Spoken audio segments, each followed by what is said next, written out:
remain standing for the national anthem of the United States of America, played by Shannon Quickly.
Ready for hockey here, 91.5 FM WRPI Troy. We're at the Houston Fieldhouse for a big game. RPI and Dartmouth. The Engineers have not beaten the Big Green since 2014. That's an 0-8-1 record over the last 9 meetings.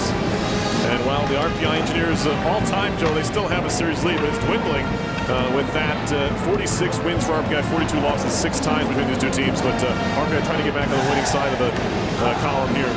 Yeah, and I think if you're a senior class, if you're the senior class, you're a big group, about 8 of them on the team here. You talk about making check marks. Last week they got to check off the Mayor's Cup. This weekend you want to check off Dartmouth. You don't want to be the class that never got to beat Dartmouth.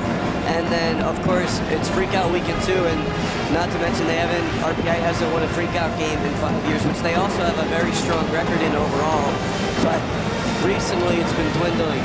So I think this is, Coach talked about it in the pregame interview, but this is a game in a series where you want your Polinos, your Zekis to really start to take off and put the team on their back. In goal tonight for Dartmouth, it'll be Adrian Clark, senior out of Toronto.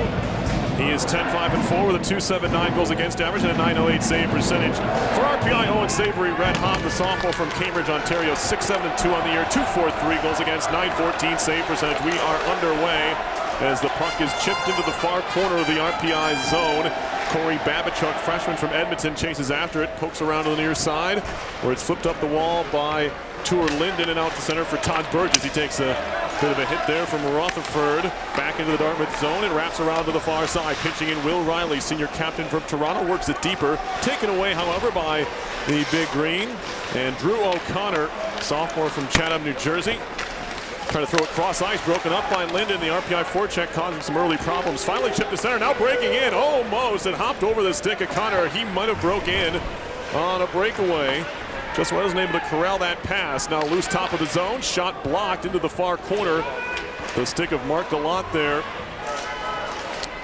It'll be worked to the near side half wall and moved towards the point out to center by Burgess. Back to pick it up in his own zone. Joey Matthews, junior from Columbia, Illinois. Matthews into the zone, finally lost out to the Engineers there, and Riley works it back the other way. To the Dartmouth blue line, quickly swept along. This is going to be icing, I believe, on Dartmouth. And we get our first whistle of the contest. 1 minute and 13 seconds in, no score.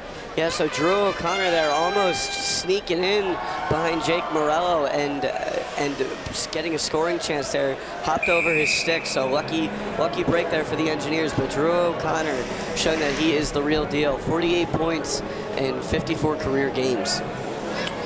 It's nice if you can have an ECAC hockey player at almost a point a game, as Ferner nearly lost an edge of the blue line, but regathers and shoots it deep. It'll wrap around to the near side for Will Graber for Dartmouth, and RPI fans don't want to hear from him tonight. Hat tricks and back-to-back trips to the Houston Fieldhouse. He's now playing defense, so RPI can take some solace in that. As it's Zach Dubinsky to center, tapped along there, regathered it in the neutral zone by Jeffrey Luzardo. He'll throw it into the zone off the boards, over to help out Dubinsky. Up the wall, kept in by Luzardo. And now flipped out, rolling puck back into the big green end of the ice. Brock Paul back to get it, freshman from Carmel, Indiana.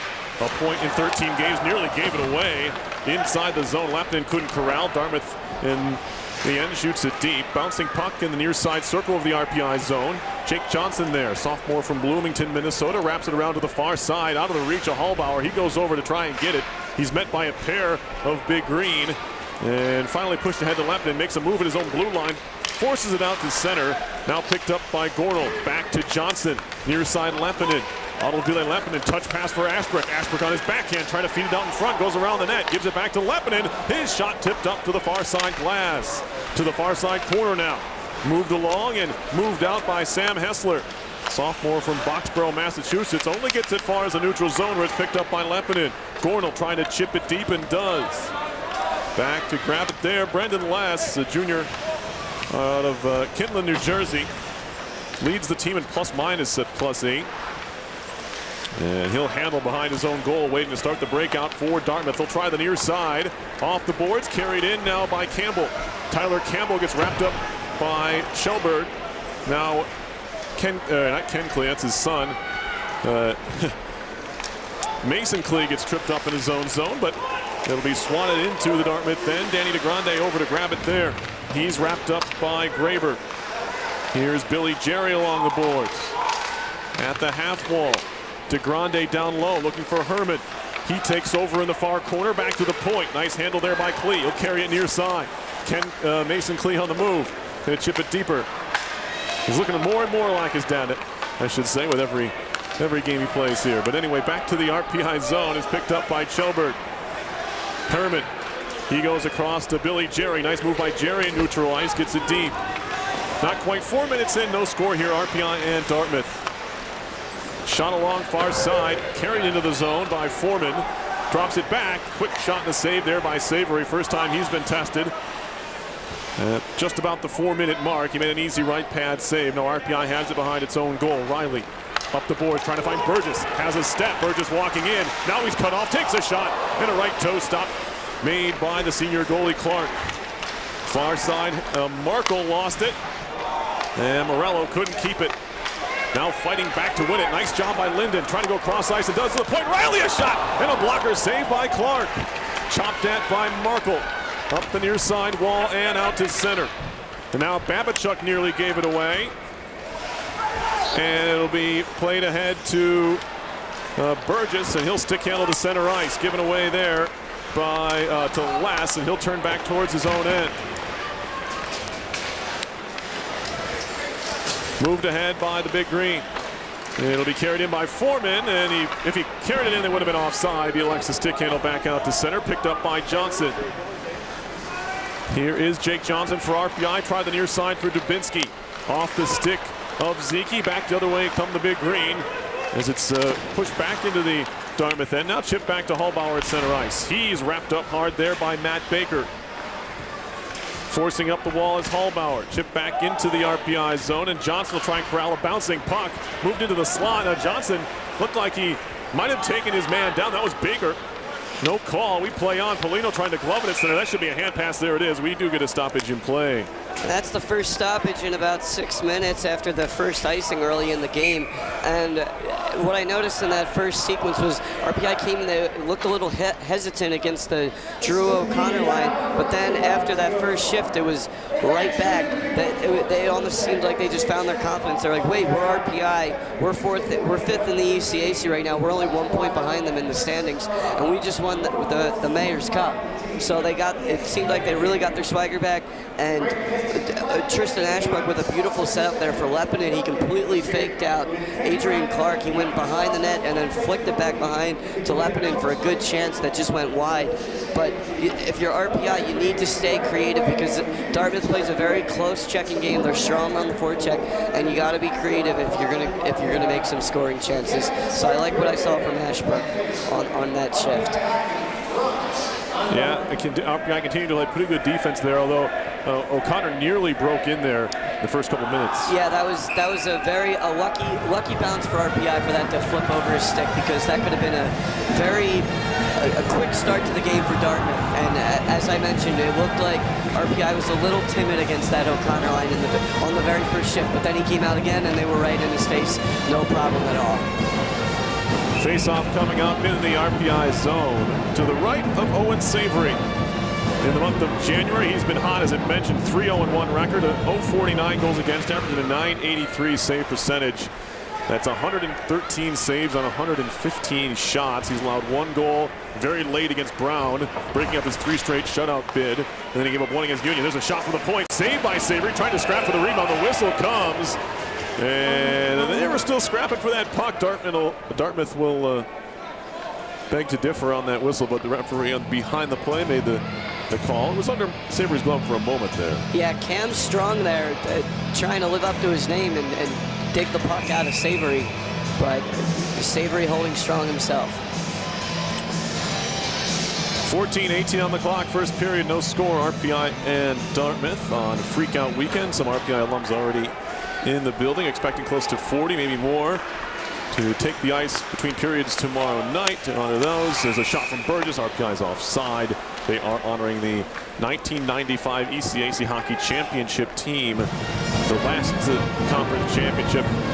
Engineers trying to make it another one this year. Hey Perry, is there a chance we get to see you out on the ice tomorrow? I know you're not an RPI hockey alum, but I mean, at this point, you might as well be. No, and I will not be out anywhere. I'll be sitting right here. Thanks, Joe. I might be taking pictures of the alumni game, but that's about it. Man. Neutral ice. They don't want me out there. Neutral ice face-off will be rung in by the Engineers. Around to the far side, kept in at the blue line as it's hammered wide by Riley. Around to the near side, Linden throws a hit. Big green chip at the center, back into the Engineers' end. Now it's Riley. Former Nanaimo Clipper will shoot up the boards. Nice connection to Burgess. Burgess trying the near side. Indirect to Linden, who chips it deep. Back behind his own goal. Brendan Demler gave it away. Shot from the point, and a try there from Ashbrook. I think it hit a skate. I don't think it ever got to Clark. Tie up along the far wall. Engineers trying to get it deep. It's intercepted. Near side, Campbell.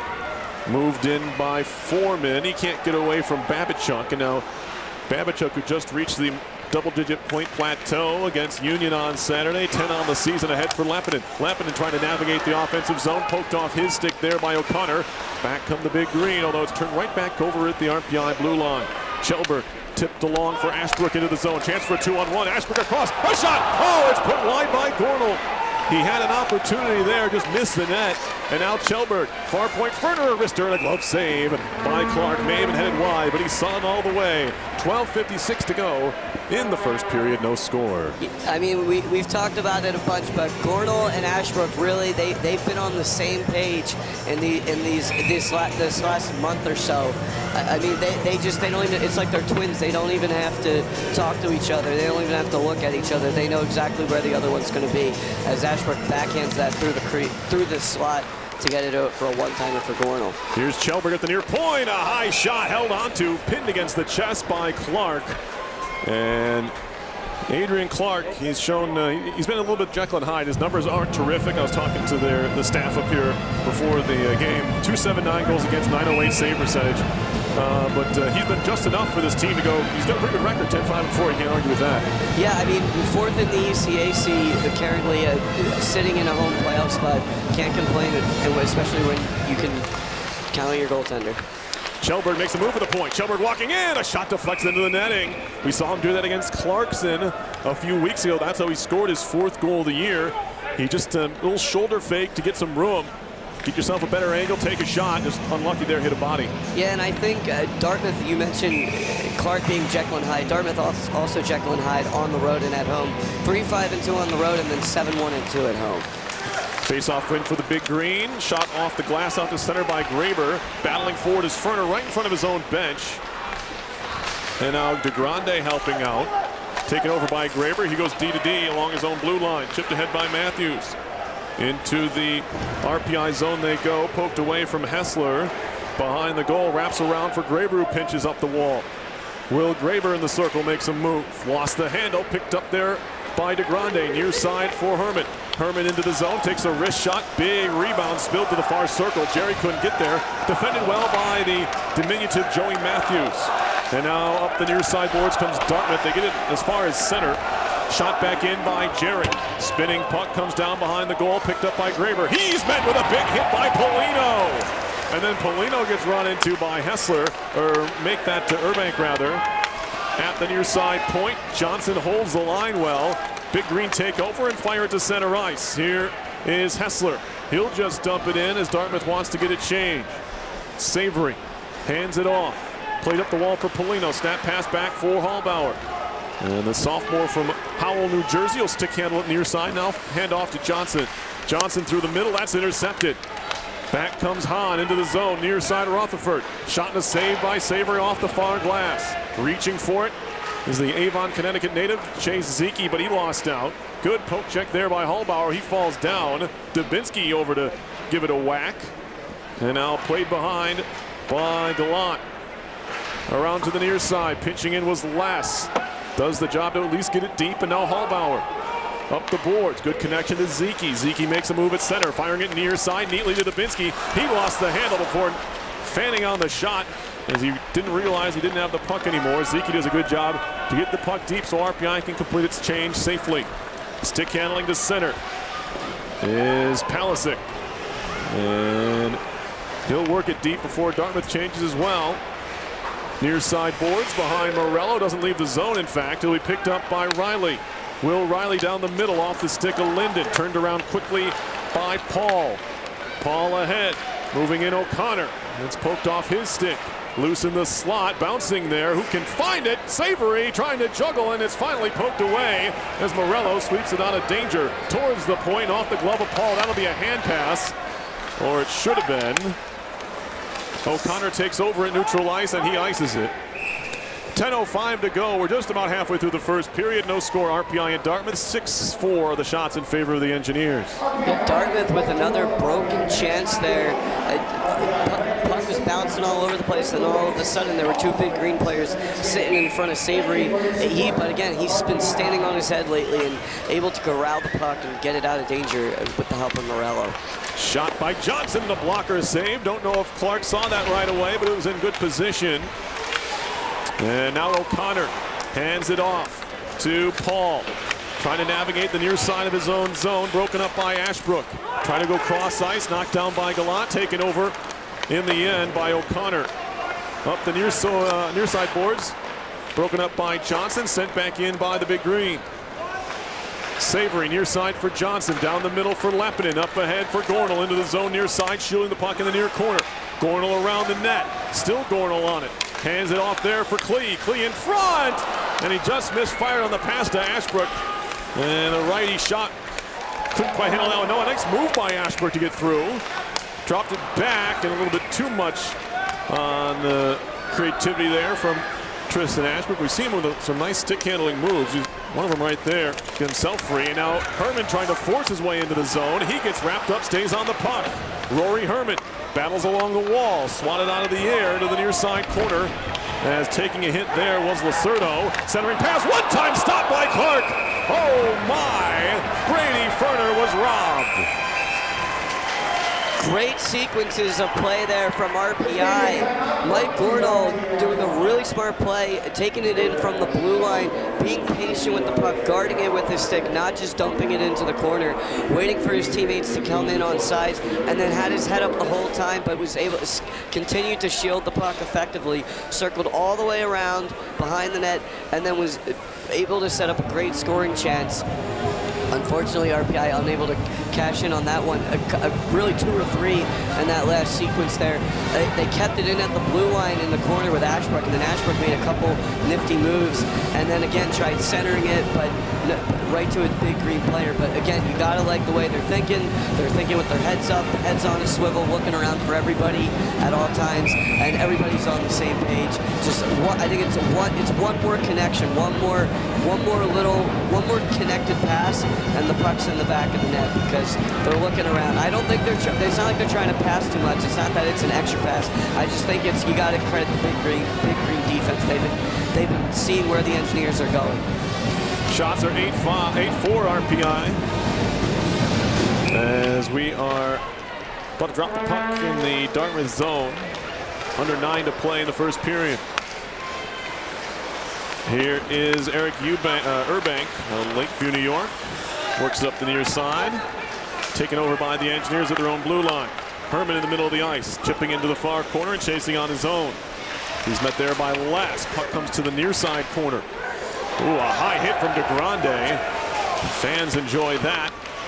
As he looked like he might have got his elbow up a little bit there, but nothing the referee saw. Wrong with the hit. Face-off coming up again in the Dartmouth zone. Yeah, he might have gotten away with that there just because I think it was more of him guarding the puck than it wasn't like a targeting hit. So I think that, and it wasn't really a super tough hard hit, so that may have been why he got away with it. Yeah, he might not have made contact either. Here's a quick wrist shot from Polino high and wide. Kept in by Ferner on the pinch. He'll wrap it behind the goal. Comes down off the gas with another hit by Polino. That's his second sizable hit in this game. He's knocked both Graber and then most recently that was Baker to the ice. This is going to be another icing here on Dartmouth. Engineers with a strong start to this game. We're 12 minutes in, and they've had the better of the chances and the shots totals. Yeah, and you want to keep that up all game, but you also want to make sure that you're not getting too aggressive in the offensive zone as a result, and getting frustrated with not scoring on these chances, allowing Dartmouth to get an odd man rush and pop one in. Face-off win for RPI. Worked it down low. Here's Morello out of the corner, looking to center. One-timer Burgess, and he didn't catch it cleanly as it flew over the top. Now Kjellberg lost it in his skates and has to go back out to center to regather. Simon Kjellberg, freshman from Nashville, and a draft choice of the New York Rangers. Have to be happy with what they've seen so far from the freshman. 10 points on the season, and already a ECAC Rookie of the Month back in October. Here's a shot by Kjellberg. Takes a deflection to the far post. Now it's flipped to center. Kjellberg does a nice job cutting across to cut it off. Shoots it back into the Dartmouth zone. Gathered there by Demler. Fed near side for Paul. Paul shoots it from center, wide of Savory. Not all that busy so far for Owen Savory.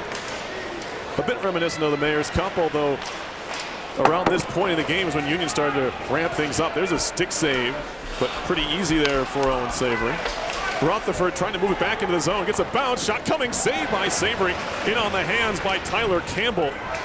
Freshman out of Winnipeg, and now a tie-up along the far side wall. Picked up by Tristan Ashbrook out of Manistee, Michigan. Developed some pretty good chemistry with Gornall and Lappinen, although he fires this one through Gornall's legs for an icing.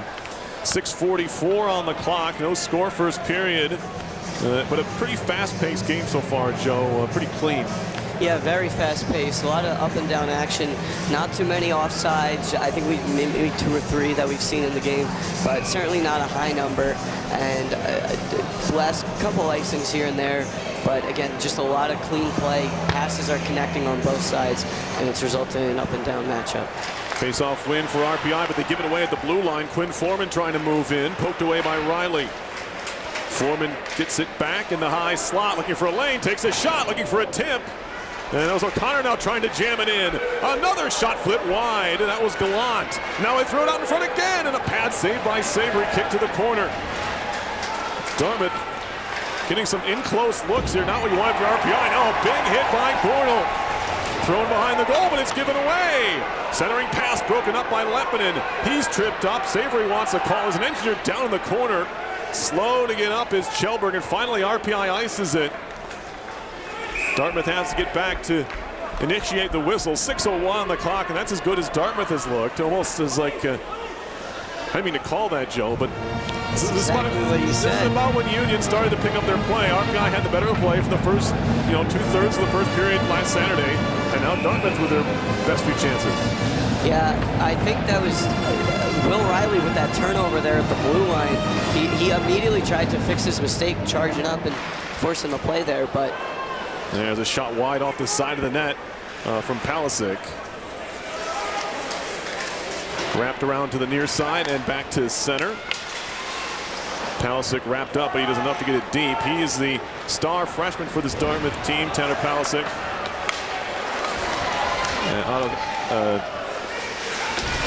Alaquipa, Pennsylvania. Now with a hit behind on Morello. Behind the RPI net, thrown to the far point. Some room for Klee. Takes a shot. He put it wide. Chopped to the near side. And it's back out to center. Palisic, the reigning ECAC Hockey Rookie of the Week, scored his first career goal against Dartmouth last weekend. 14 assists, leads the team. There's a tip just wide. Burgess on the shot from the point by Morello. It'll wrap around to the near corner. Morello comes in to try and find it. Burgess is there. And now Burgess along the wall, back to the point. Ferner looking for a lane, pulls it back. Trying to make a move. Lost out in the end as it's cleared but not out of the zone by Lacerdo. And finally it's back out to center ice. Spinning with it is Jerry right in front of his own bench. It's broken up and hops into the bench. And we get a stoppage in play. 4:52 to go first period. Dartmouth has taken over the shots lead as we speak here, 10-9. And we get immediate stoppage. You know, Perry, you were talking about Mason Klee looking more and more like his father every week, and I can't agree more. He just looks like every time he steps on the ice, he's a little more confident. He's a little more aggressive, jumping up on the play, getting into the slot area or going in on the forecheck, and that's what you want from your young defenseman. When you got Shelberg and Babachuk, both freshmen with 10 points apiece. Klee's just got 1 assist, but it was. I mean, you can see the potential there with Klee. He's listed at 6'2", 195, so he's got good size. And, of course, the pedigree of having a father that played in the show. That doesn't hurt. Yeah, freak out tomorrow, Joe. Vermont is in town. Tell us the stat. Tell us. You want? This is. Well, we saw it on the Twitter feed earlier this week. I know you've been dying to say it. No, it's just that Vermont has played in 3 freakouts. 2 in the 90s, 1 in the early 2000s. They've all been 2-2 ties, which is very bizarre. So RPI looks to get their first win against Vermont in a Big Red freakout. Vermont used to be an ECAC hockey team, but not all that long ago. But tomorrow will not be an ECAC. No, will not. Nope, because they're in Hockey East now. Anyway, center ice draw. We're 5-on-5 here with under 5 to go in the first period. There's a shot that was headed wide from Lacerdo, held onto by Savory. Yeah, shots now 9 for RPI and 11 for Dartmouth, so they flipped the script on that. RPI will by 1 point double Dartmouth 8-4. But I think Savory there was just happy to see a clean shot, not a big scramble in front of the net. He was able to just glove that down. Draw here to the left of Savory. The shot by Lacerdo was Dartmouth's 11th of the period. Now right out in front, a chance for Lacerdo. Oh, Savory in that left pad along the ice. Keep this one scoreless now. Back comes Zeke for RPI. 3-on-2 as they hit the line. Cross ice feed in the air, broken up and cleared to the far side. Dubinsky trying to swat it deeper. Gets some help over there from Johnson to keep it in the zone. Far side ahead for Zeke in the circle.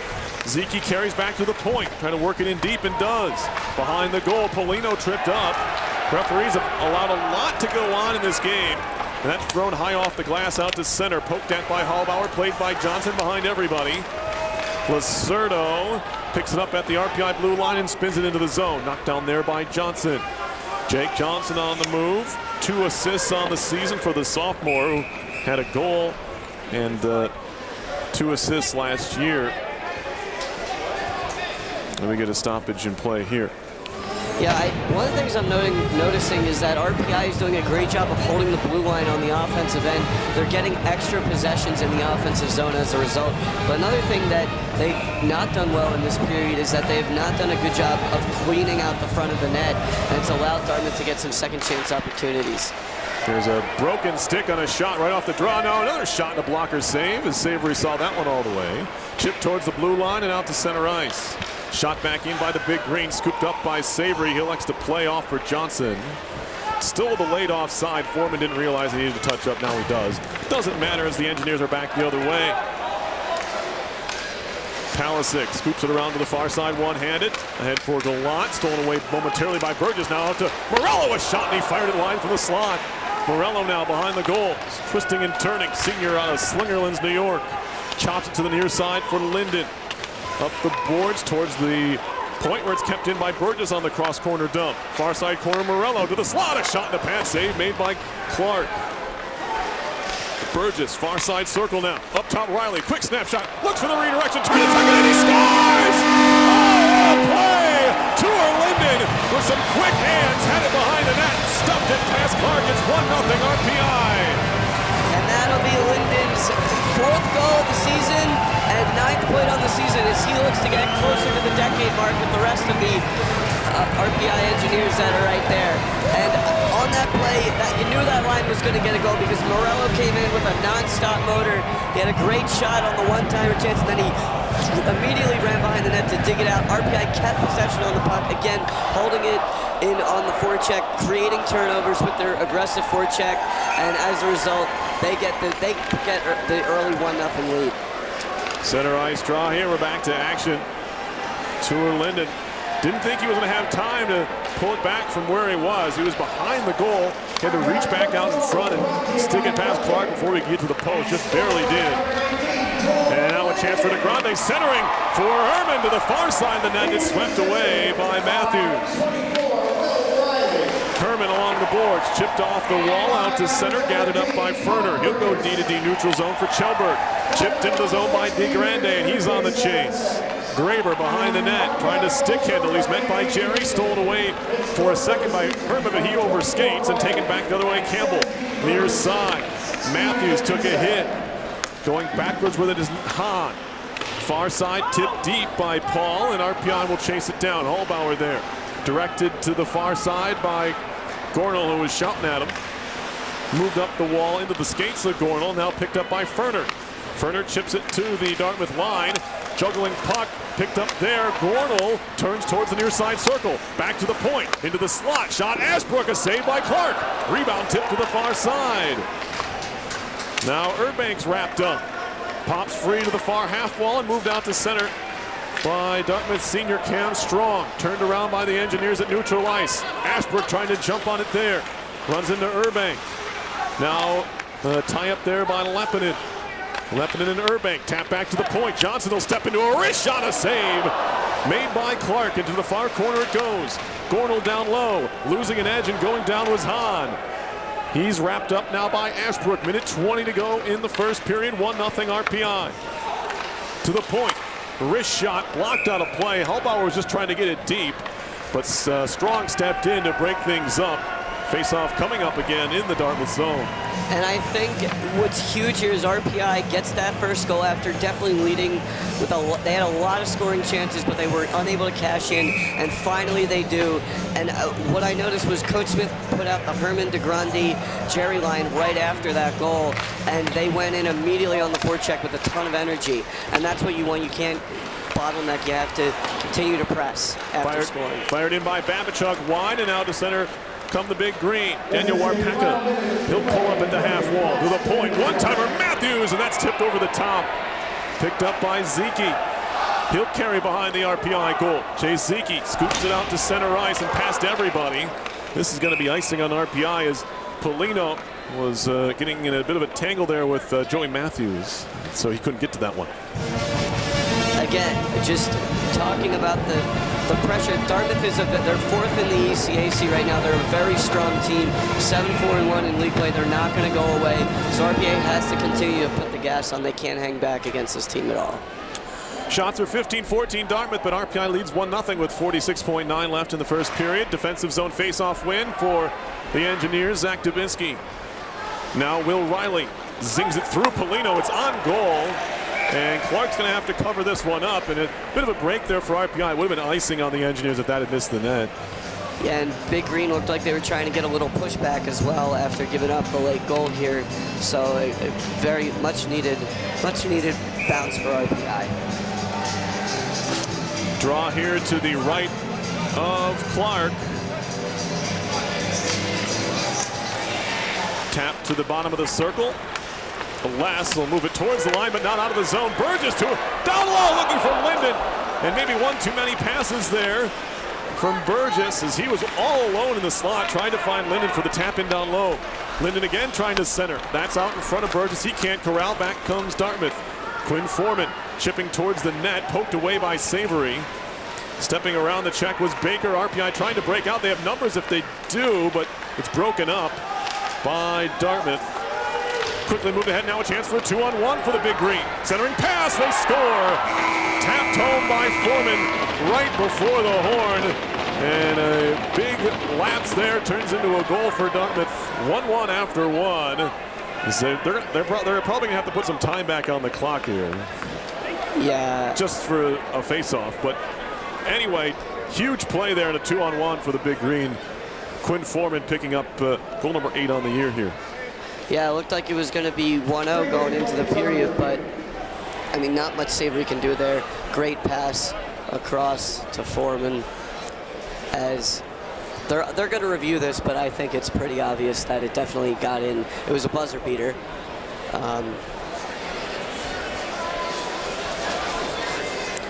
But again, just showing right now that this is a team that's not going to go away. Last weekend they skated toe-to-toe with Big Red. They ended up losing 3-2 eventually, but they're one of the top teams in the conference right now, and they're not going to go away. So RPI can't have the mental lapses that we just saw right there that are going to lead to those odd man scoring chances, because the puck earlier in the period, the puck jumped over the stick of O'Connor, and so if that didn't happen, he would have had a breakaway chance. And then just now we saw what they can do when they get the odd man rush. That was as easy as they come for Quinn Foreman. And I don't think this review will take very long. It was clearly hit the back of the net, and then we heard the horn. There was no delay. So we will stick with the broadcast before we go to break.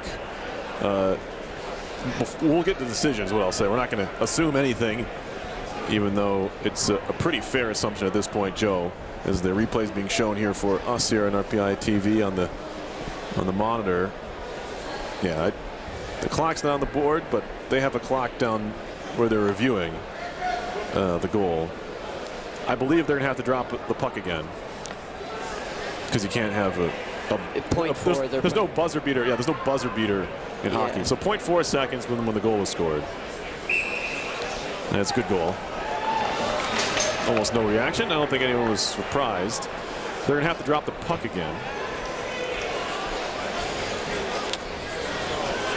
Want to remind you, in our first intermission, I have my interview I recorded earlier today with RPI head coach Adam Clinton. The Engineers men's soccer team is getting honored between periods here in this game for their play last fall. So I did about 11 minutes of a chat here with Adam Clinton. Our second intermission, Nathan Wells from NCAA.com, who writes for NCAA about the NCAA tournament and college hockey in general. He's worked for a number of publications. He'll be on Talking Hockey in our second intermission live here at the Houston Fieldhouse. Anyway, thoughts before we go to break, Joe? Just kind of a deflating end to a very strong period. I like that the referees they're keeping the game moving tonight. Even between the icings and the offsides, they get the puck down quick. And we haven't seen any penalties this period, but we may in the future too. And I think that there's a good chance special teams could determine what happens in this game. All right, with that, we'll take a quick break. Once again, your score after one period is RPI 1 and Dartmouth 1. You're listening to live coverage of RPI hockey on 91.5 FM WRP.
Live once more from inside the Houston Fieldhouse. Perry Lascaris, Joe Pisacao here, 91.5 FM, WRPI Troy.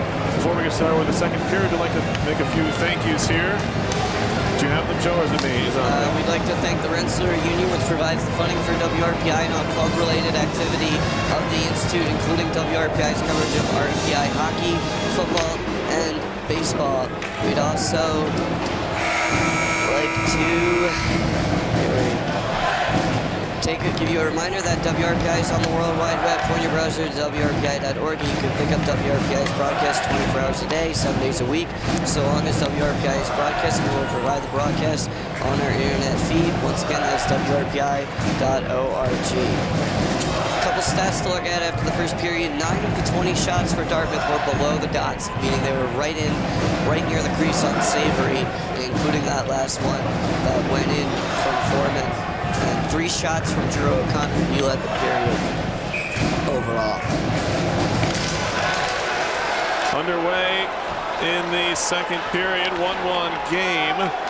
As it'll be shot deep by the big green, played behind the goal by Linden, and now Riley has a crack at it, stolen away, and a shot wired high by the goal scorer Foreman. Picked up his 8th of the season with about a second left. They only put 4.4 left back on the clock, but it looked like there's even more time than that. Now, little stick handle session by Corey Babichuk, feeds it across to Riley, who shoots it in. It'll be worked back around to the far side corner, and now Morello to the near circle. Quick shot just past the glove of Clark, and now back towards the blue line. Morello. Now Gornell in the near corner. Pops free. It'll wrap to the near side. Now Hallbauer. He keeps it in at the blue line. And bottled up there. Now moved out by Gallant. And to the RPI line where it's kicked at by Ashbrook. Second try finds Gornell. Mike Gornell out of Irving, Pennsylvania, shoots it in. Irwin back to the near side point. Hallbauer, a wrist shot. That finds the left pad of Clark. Trying to tap it back to the point. A lot of shots being taken. Shots for 16-15 in the first period. That's a high total on both sides. Snapped ahead now. Ashbrook into the zone. A wrist shot blocked by Matthews out of play. Yeah, RPI clearly not too happy with giving up a goal with less than a second to go to end the first period and letting Dartmouth tie it back up. They come out firing on all cylinders, going right to their forecheck and going right to their cycle. First line to third line, or first line to fourth line.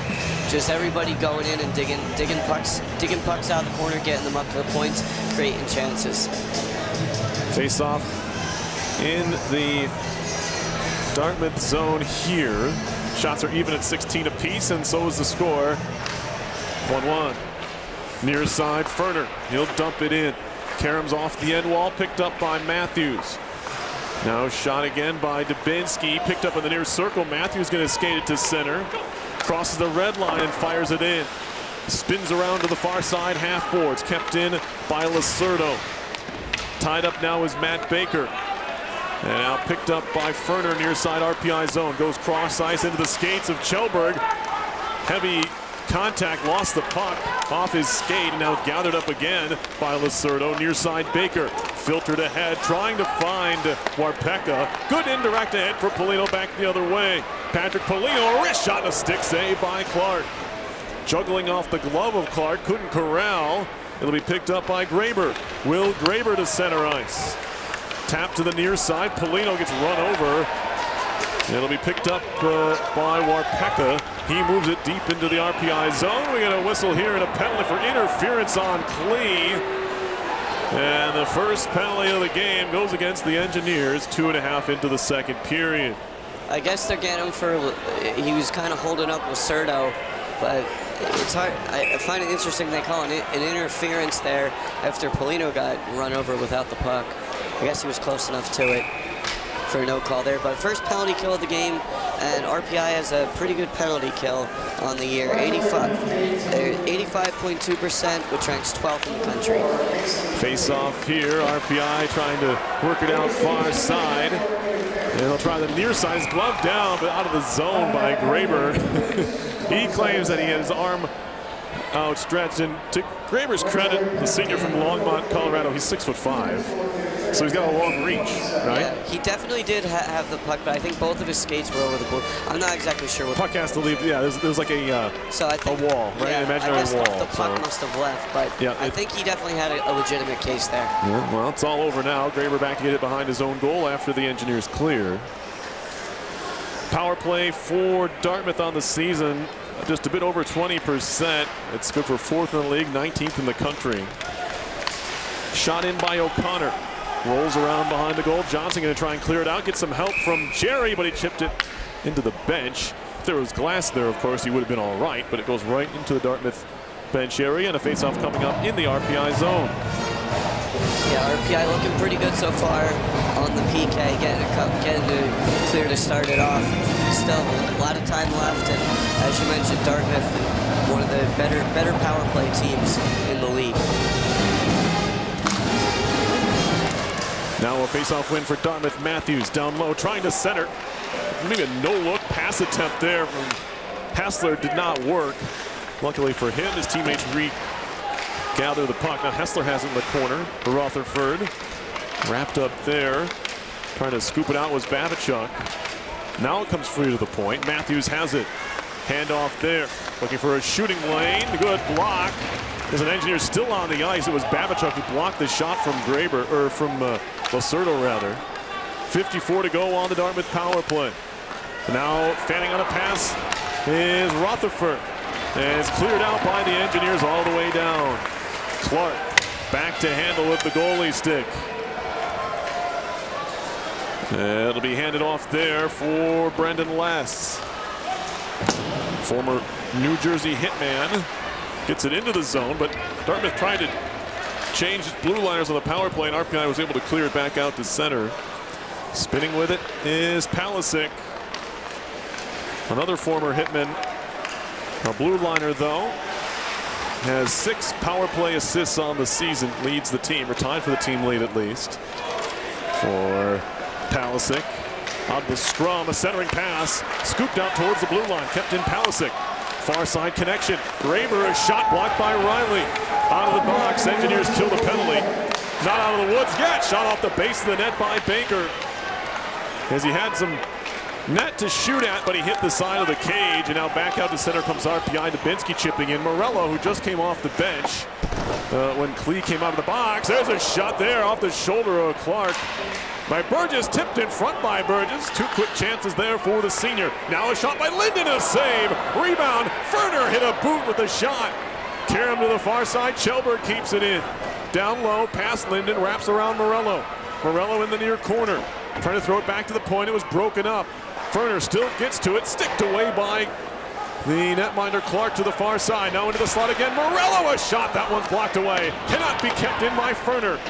He'll fire it back into the attacking zone. Couple Engineers have to touch up, and they do.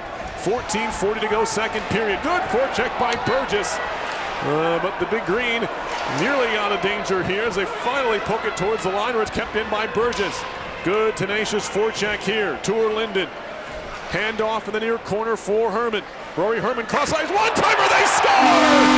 Todd Burgess on the back door. It's 2-1. The Ottawa Senators draft pick gets his 5th of the season, and I don't know what it's been tonight, but this forecheck of the Engineers has been absolutely on fire.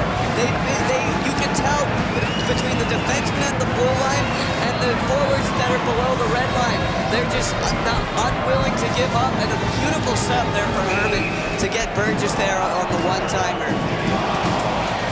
And that's just a non-stop motor from all ends, and you can tell that the forwards have confidence, the defensemen are going to keep it at the blue line, and the defensemen have confidence that the forwards are going to dig it out of the corners because they're sending the pucks right back in. So the goal there by Burgess, 2-1 Engineers, and off that penalty kill, maybe giving the team a little bit of energy as they really had Dartmouth pinned in. Now a chance to break the other way. Cam Strong pulls up at the half wall. Tie up in the near corner. Back towards the line, it's moved out to center. And back behind the net it goes, picked up by Hallbaum. Up the far side, shot in by Johnson. Clark behind the goal, stops it there. Into the near side now played around to the far side. Babachuk thought about pinching in, but Warpeka moves it towards the line, but it's kept in. Dubinsky trying to stick handle his way in. Comes free to Ziki. He can't control a bouncing puck and it's back to center. Rutherford trying to turn on the afterburners. Met by Klee. Drop pass behind everybody. Polino turns it around with speed. Patrick Polino into the zone. Pulls it back. Can't get the shot away. Trailing is Ziki. Across. But Dubinsky, no. To the far side. Fanning on the shot was Polino. Second try. They score! Oh, my! Patrick Polino had a couple of cracks at that one, and he finally sticks it home. And you gotta give credit to Mason Klee there. He sprinted back when he saw Babachuk might have gone down. He sprinted back to get the puck deep in the zone, and then RPI able to get it out to Polino to create that chance. Patrick Polino would not be denied in that far circle. Ziki again following up on the play, making the initial pass. The first Dubinsky shot not going through. Ziki gets the rebound and then rips it around to Polino on the other side. Just great team play overall. Now another chance to break in 2-on-1. A feed across. They score again. Ashbrook on the doorstep. It's 4-1. Pandemonium at the Houston Fieldhouse. Oh my goodness! Again, that's the Ashbrook-Gornell pairing, just right on top with each other, right intact. Stick handles, and Ashbrook just waiting there for the tap in. Gornell and Ashbrook, and I believe that may get Ashbrook over the hump to 10 points as well. And that's just going to be 9 for him. But still, I think Dartmouth has to call it. Yeah, they're going to call a timeout here because they just got absolutely blitzed by RPI. What's the official count, Perry? Do we have that up yet? I think that's got to be the quickest turnaround for goals in a while. It's something. I'm trying to do some math on that. I can't even do the math fast enough. We need. I mean, the way the refs are running this game right now, they're dropping the puck like boom, boom, boom, and I think that as a result, it's benefited RPI. They've been able to just score. They haven't even announced any of the 3 goals yet. We're going to get the official scorings on them now. So you have Burgess at 5:39, and you have Polino at 6:59. 11 seconds later, Ashbrook at 7:10. Those are your 3 goals in this period. So all of a sudden it goes from a 1-1 tie with Dartmouth scoring at the very end of the first period to a 4-1 lead for RPI. It's really, you just can't even keep up with the action right now. I believe it was a minute 31, minute 21, minute 31 between all 3. Anyway, we'll get the final numbers. I can't do my math in my head that quickly, which is a bit surprising, but anyway, 4-1 as Dartmouth trying to move it out in front. Gallant had a crack at it. And now Babachuk throws it behind the cage for Riley. Riley scooping it ahead. Glove down at center ice. Engineers trying to move into the zone, but they're offside as Morello. Over the line, and we get another chance to breathe a little bit here, Joe. RPI scoring in quick succession here in this period. Yeah, and I think it's kind of interesting that all the goals, they came kind of the way you would expect to from the types of players that scored them. Polino created his chance with his speed on the initial break-in, and then Ashbrook and Gornell just connecting with each other as they've done in the past couple months or so here. And then the Burgess one, just another great setup there. For the one-timer, Burgess with just a wicked shot. He's got 5 goals on the season. A bit of a quieter season for him, considering last year he had the last 2 years he scored in the double digits. Last year he had 16 points. This year just 7 so far, but still Todd Burgess is a high-skilled player for RPI. And he's really what started off that blitz for the Engineers. I think I was right with a minute 31 seconds, Joe. 5:39. 5:39 to 7:10 is a minute 31, right? Yeah. Wow, that was quick. I should never have doubted myself, Joe. No, you should not. 3 goals in a minute 31 for RPI, and they have a 4-1 lead. Near side half wall. In the attacking zone, it's Ashbrook who scored the most recent tally. Behind the net they go. Finally taken away by Baker. And the big green move it to center. For Ashbrook, it's his 5th of the year. The most recent RPI goal. All of an even strength. And in a game that the Engineers needed these 2 points. As we mentioned, there are very few league games, both last weekend and now next weekend. RPI is going to Western Michigan for 2 non-league contests. There weren't a lot of league points to be had, and this was a must-win game of sorts for RPI. I never want to call it a must-win game, but if RPI has thoughts of hosting or finishing the top 4, they needed a win. Here's a shot by Jerry. Pops right back out to Johnson. Down low, Jerry, near side, in front looking for Gornell.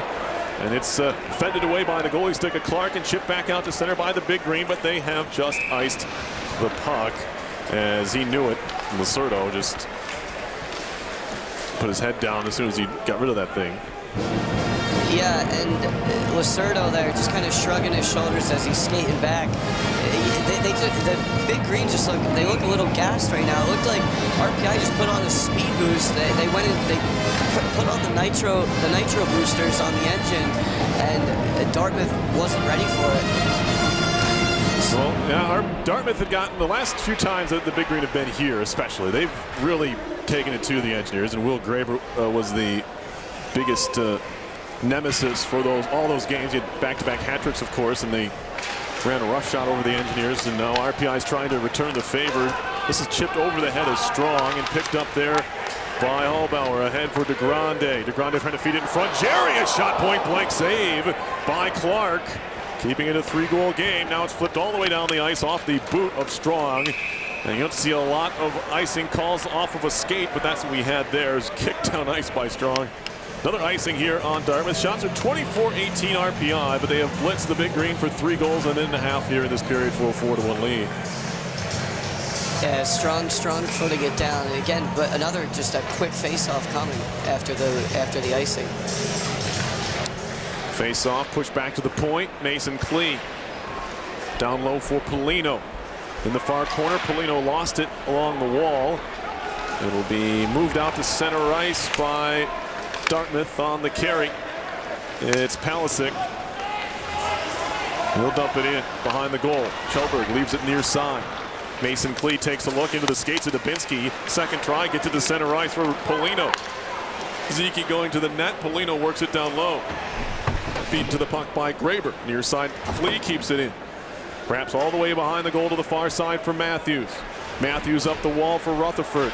He'll chip it ahead. Past everybody. Rolling puck doesn't help the cause. Another icing here on Dartmouth, as they have racked up a good number of those here so far tonight. We're not quite halfway through this game. Yeah, and I think it's just all these icings are a result of RPI just out hustling the big green right now. And we've talked about how they're better at home. They're 3-5-2 on the road are the big green. So I think if they're going to get back into this game, Big Green's just going to have to settle themselves down a little, get back to the basics of just breaking out of your zone, chipping the puck out to neutral, not trying to win it all in one night. Off the wall, Kjellberg intercepts at neutral ice, goes backwards to Ferner.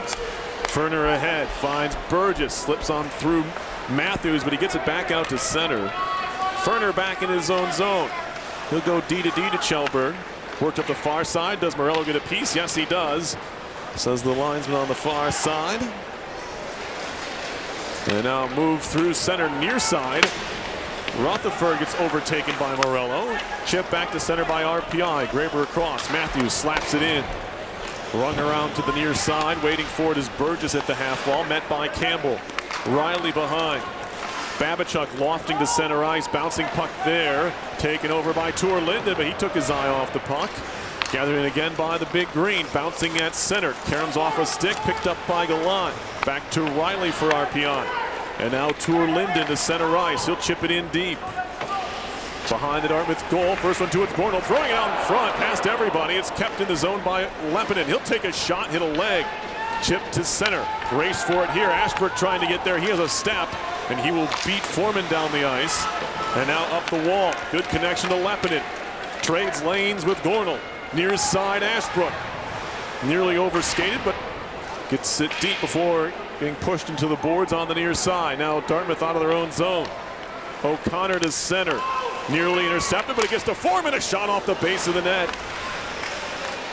Didn't have a great angle. Foreman took the shot anyway. He has the lone Dartmouth goal so far, his 8th of the year. Tied the game up with less than a second left in the first period. But since then, it's been all RPI. And they struck suddenly with 3 goals in a minute 31 here in the second period. 8:15 to go now in the frame. Moving in is Dartmouth. Shot coming. Warpeka over the shot, over the top of the net. He'll be picked up by Baker in the corner. Tie up there. Warpeka towards the point.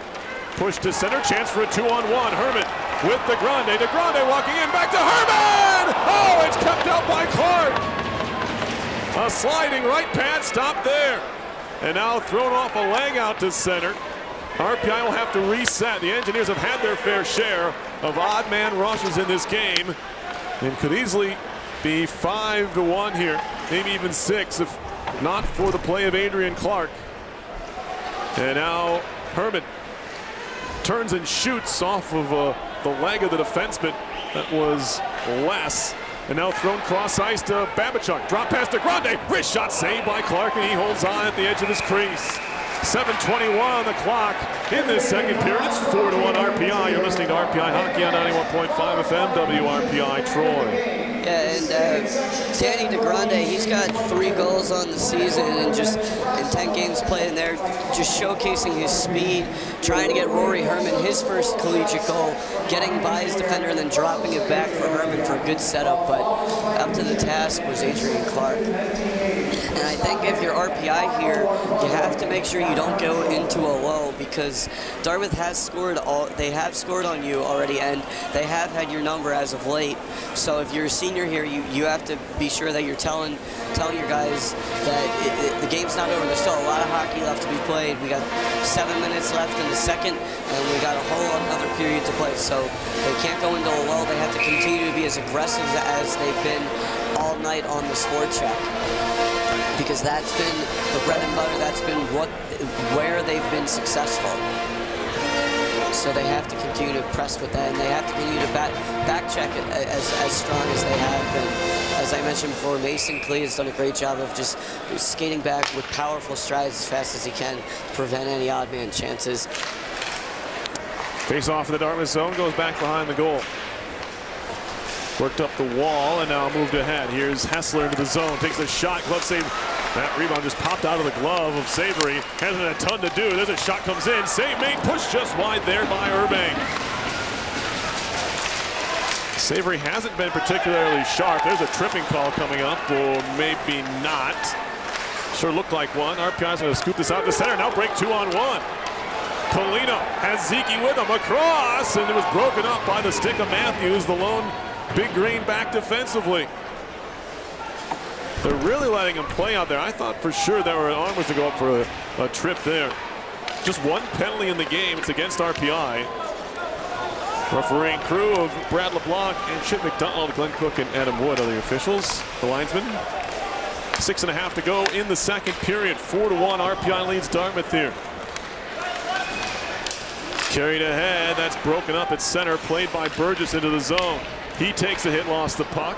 Backhanded ahead, but not out by Demler. Finally, the Big Green move it out of the zone. Good reach there by Hallbauer, turns it ahead, although he gave it away at neutral ice. Rutherford turns back towards his own zone. Pass a bit off the mark for Brock Paul, but he's back to get it. Former Waterloo Blackhawk will try the near side. Rutherford for Campbell. Throws it towards the net. Might have been headed wide, but it'll be smothered by Savory anyway, who gets a whistle. 5:51 to go in the second period. Engineers on top 4-1. Again, strong play. RPI getting some odd man chances. I think the reason maybe that Babachuk didn't get called for the tripping there was he kind of pulled his stick out just in time, and the ref maybe saw it wasn't as intentional, or I'm not sure, but I agree. I thought it was going to be a trip too. They're definitely letting him play a lot tonight. Face-off coming up in the RPI zone. Pushed backwards, and now Quinn Foreman and tussles there with the Babachuk to the line. That one leaves the zone offside. We get another whistle. The referees tonight are Brad LeBlanc, Chip McDonald, and then the linesmen are Glenn Cook and Adam Wood.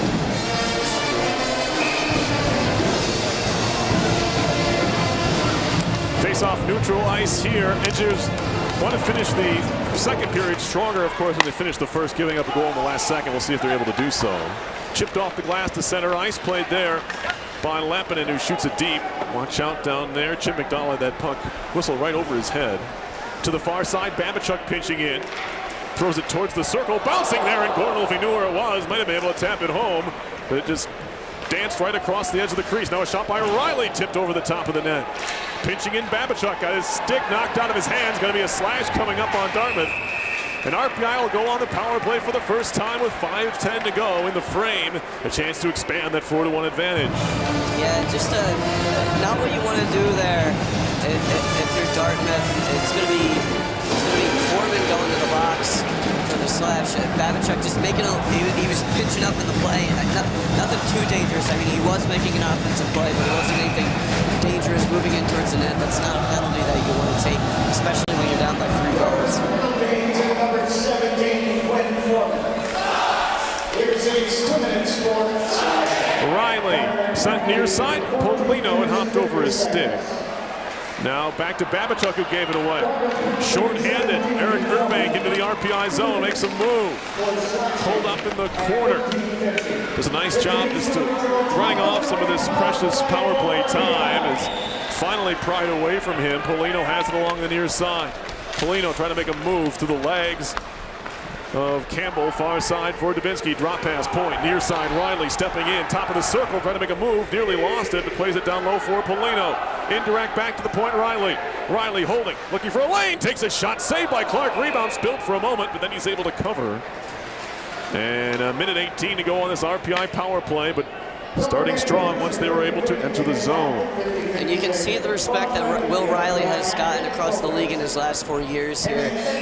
He fumbled the puck a little bit right above the dot, but no one there to really take a swipe at it, and as a result, he was able to get it to below the red line and then get the pass right back and reset it. So missed the scoring chance, but still the respect you can see as an offensive player. Face-off win for RPI, setting things up on the near side. Minute 7 to go in the power play. Top of the circle. They move it down low. Gordon, a shot save. Rebound poked at as Clark was starting to lean towards the far post on the near side away from the puck, but Gordon wasn't able to chip it up over the pad. And Dartmouth was able to clear in the end. Quickly ahead from Savory, looking for that assist number 4 here. As it's tossed back down ice, and Savory get another chance to play. 3 helpers on the season for the sophomore netminder. Owen Savory won't get one anymore as RPI connects through the neutral zone. Drop pass far side, Gornell. Towards the blue line, Hallbauer. At the point, takes a look. Feeds it near side for Ashbrook. Ashbrook takes a shot, a save by Clark. He was looking for that hole between his right arm and his body, and Clark doing a nice job pinning that arm together and not letting it through. Really good save there from Adrian Clark. When I saw Ashbrook wrist it off his stick, I thought it was going in for sure. I thought he was going to snipe it, but Adrian Clark doing a nice job to close the gap. RPI with 13 shots in the period, 14 I guess, 29-21 overall. Collision on the near side, puck comes back to the point. Riley settles down a rolling puck, takes a shot and a pad save by Clark. To the far side boards now. And now Morello is going to spin it near side. Riley has it at the blue line. Penalty about to expire. He'll line up a slap shot. That one gets through, and Clark makes the save. Out of the box is Foreman. Back to 5-on-5 with a little over 3 to go in the period. 4-1 Engineers on top. Gloved down at the blue line by Babachuk and picked up by Riley.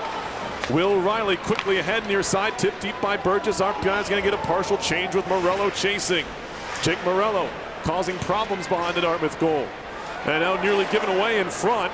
Thrown off a skate. Gallant tries to come back for it.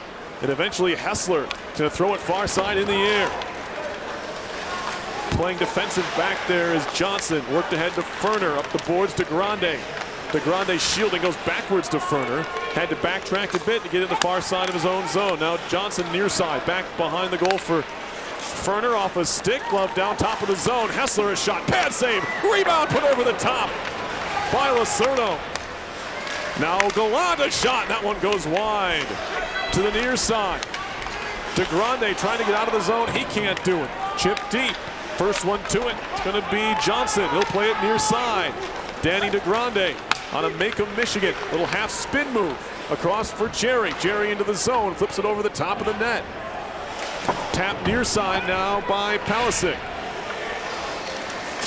And good connection to center. Here comes Rutherford on the move. 2-on-1 down low. Rutherford, pad save. Savory on that far side. Now Demler a try. That takes a redirection. Savory makes the stop again. Up top now. Demler fakes a shot. Takes a shot. And that one hit bodies in front. Strong in the near corner. Pinned against the wall, but gets away from Chelburn. Tries a wraparound. And a save by the Savory with the stick. Near side now Rutherford. Back to the blue line. A wrist shot and a save. Savory has it pinned against his pad. 1:13 to go in the second. It's still 4-1 RPI thanks to Owen Savory. You know what I noticed there on that last sequence? Big Green definitely had a lot of chances there as they're closing out the second period strong. But Mark Gallant was trying to get in front of Savory, and so was Quinn Foreman. They were trying to get in front of Savory to get those extra whacks on the rebounds. That's how they were getting chances last period. And Simon Shelburne was just sweeping out the front of the net, not letting anyone near him. Every time, at one point he skated a little off, and Gallant jumped right in front, and then Shelburne came right over and knocked him out. If Savory can see the puck, he can make the save. Shot in off the offensive zone, face-off win for Dartmouth. Now back to center ice. It'll be shot in by Zeke. Around to the far side, letting it run to Polino at the half wall. Polino tries to make a move on Graber. To the near side, a minute to go in the period. Now 50 seconds, picked up by Zeke. Trying to throw it down low for Polino. Polino in the near corner, stick handling free of Matthews. He'll try and drop it off to Zeke, and it slips through his stick. Now, here's Riley stepping in. Circle Riley, backhand shot off a leg. Still loose in front. Turning to Binsky, and that one off a leg just wide. A couple of close-in chances there for the Engineers, but there was just too much traffic in front of the net. Now across the line they come, Dartmouth. Shot from the point off a leg. Played behind the goal by O'Connor. And it'll be played to the far side. Riley, 12 seconds to go in the period. Lifted high off the boards and into Dartmouth territory. Graber back to get it. 6 seconds to go in the period. Skated ahead. Palisic into the zone. A shot gets blocked down. And that's how the second period will end. We only saw 3 goals. They came in a span of 1:31 in the middle of the period. They were all RPIs, and they lead 4-1 after 2. Really a strong period for RPI. Yes, they had the 3 goals in that quick time, but they also were very strong on the forecheck, and they didn't let Dartmouth get back into the game after they took the timeout. In fact, after they took the timeout from the RPI 3 goals, they iced the puck on 3 straight possessions. So again, they're just continuing to be relentless on the forecheck, and it's leading to more and more chances. And they even had a power play chance in this period. Again, because of the strong forecheck, Babachek was pushing down to pinch in, and as a result, Foreman had to take a slash.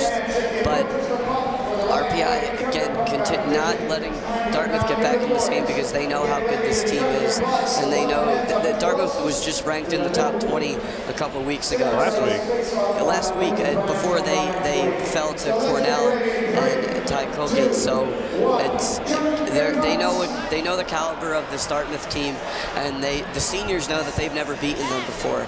So they continue to play strong, and they've got to get one more period as well. Absolutely, and with that, Joe, we will take a break and be back with the third period of play. Actually, no, I have Nathan Wells coming up here. Nathan Wells talked to me about college hockey here during our second intermission. We'll have that for you in just a moment.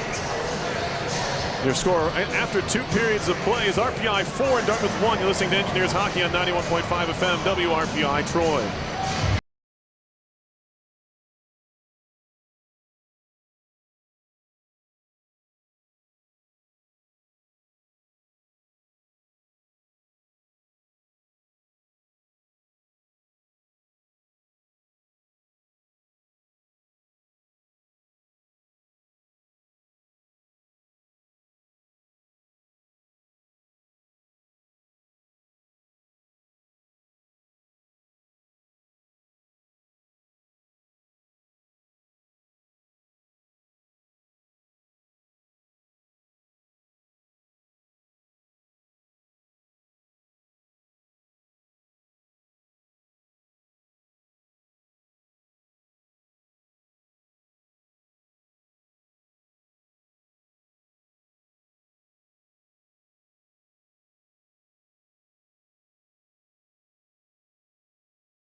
Dartmouth, and I'm joined by Nate Wells, who is a hockey writer from my hometown of St. Paul, Minnesota. So he was here visiting. He had to see the Big Red Freakout, which is tomorrow's big hockey homecoming. Nate, thanks for coming on the air here. Yeah, thanks for having me, Barry. It's great to be here. So Nate moved out east, so I was been trying to convince him for a while now to come up for an RPI hockey weekend, and he so far has picked a pretty good weekend. I don't want to knock on wood here, but the Engineers came up flying in that second period. First of all, what your overall thoughts of the Houston Fieldhouse? It is an old barn. It's built in the late 40s, early 50s. They finished it. What are your thoughts just looking around here? It's nice. It's something that you really don't see out west too often. A lot of those buildings are built in the last 15, 20 years. It certainly feels like it has a lot of history in it, and just walking around, you can feel it. Looking up all the banners and just fancier. It's been a fun experience so far. And Nate and I, quick background between us, because Nate and I went to the same high school, St. Paul Highland Park Senior High School. We played in the same band. I played French horn.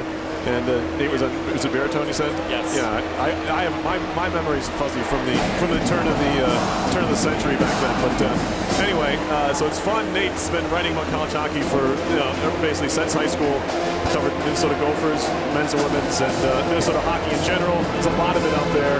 That's what obviously drew me into sport. Is everyone plays hockey until you're at least 12 years old, Nate, and then you kind of find something you either write about it or you do something else.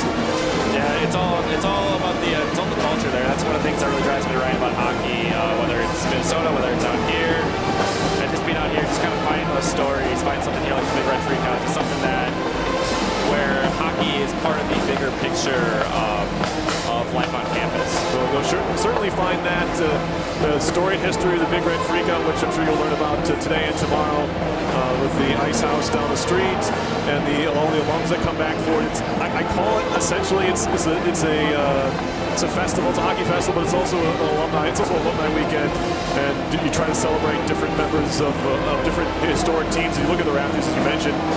1994-95 was the last ECAC Hockey League champion.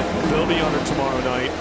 But the Ring of Honor, their numbers are up in the Raptors here as well. And the team's 2 national championships, 1954 and 1985. Some members from 85 are coming back as well. So an exciting weekend here. And Nate, I wanted to get to the article you wrote for yesterday about bracketology, and it's college hockey is interesting. There are much fewer teams than other sports like basketball, and it's harder to get in.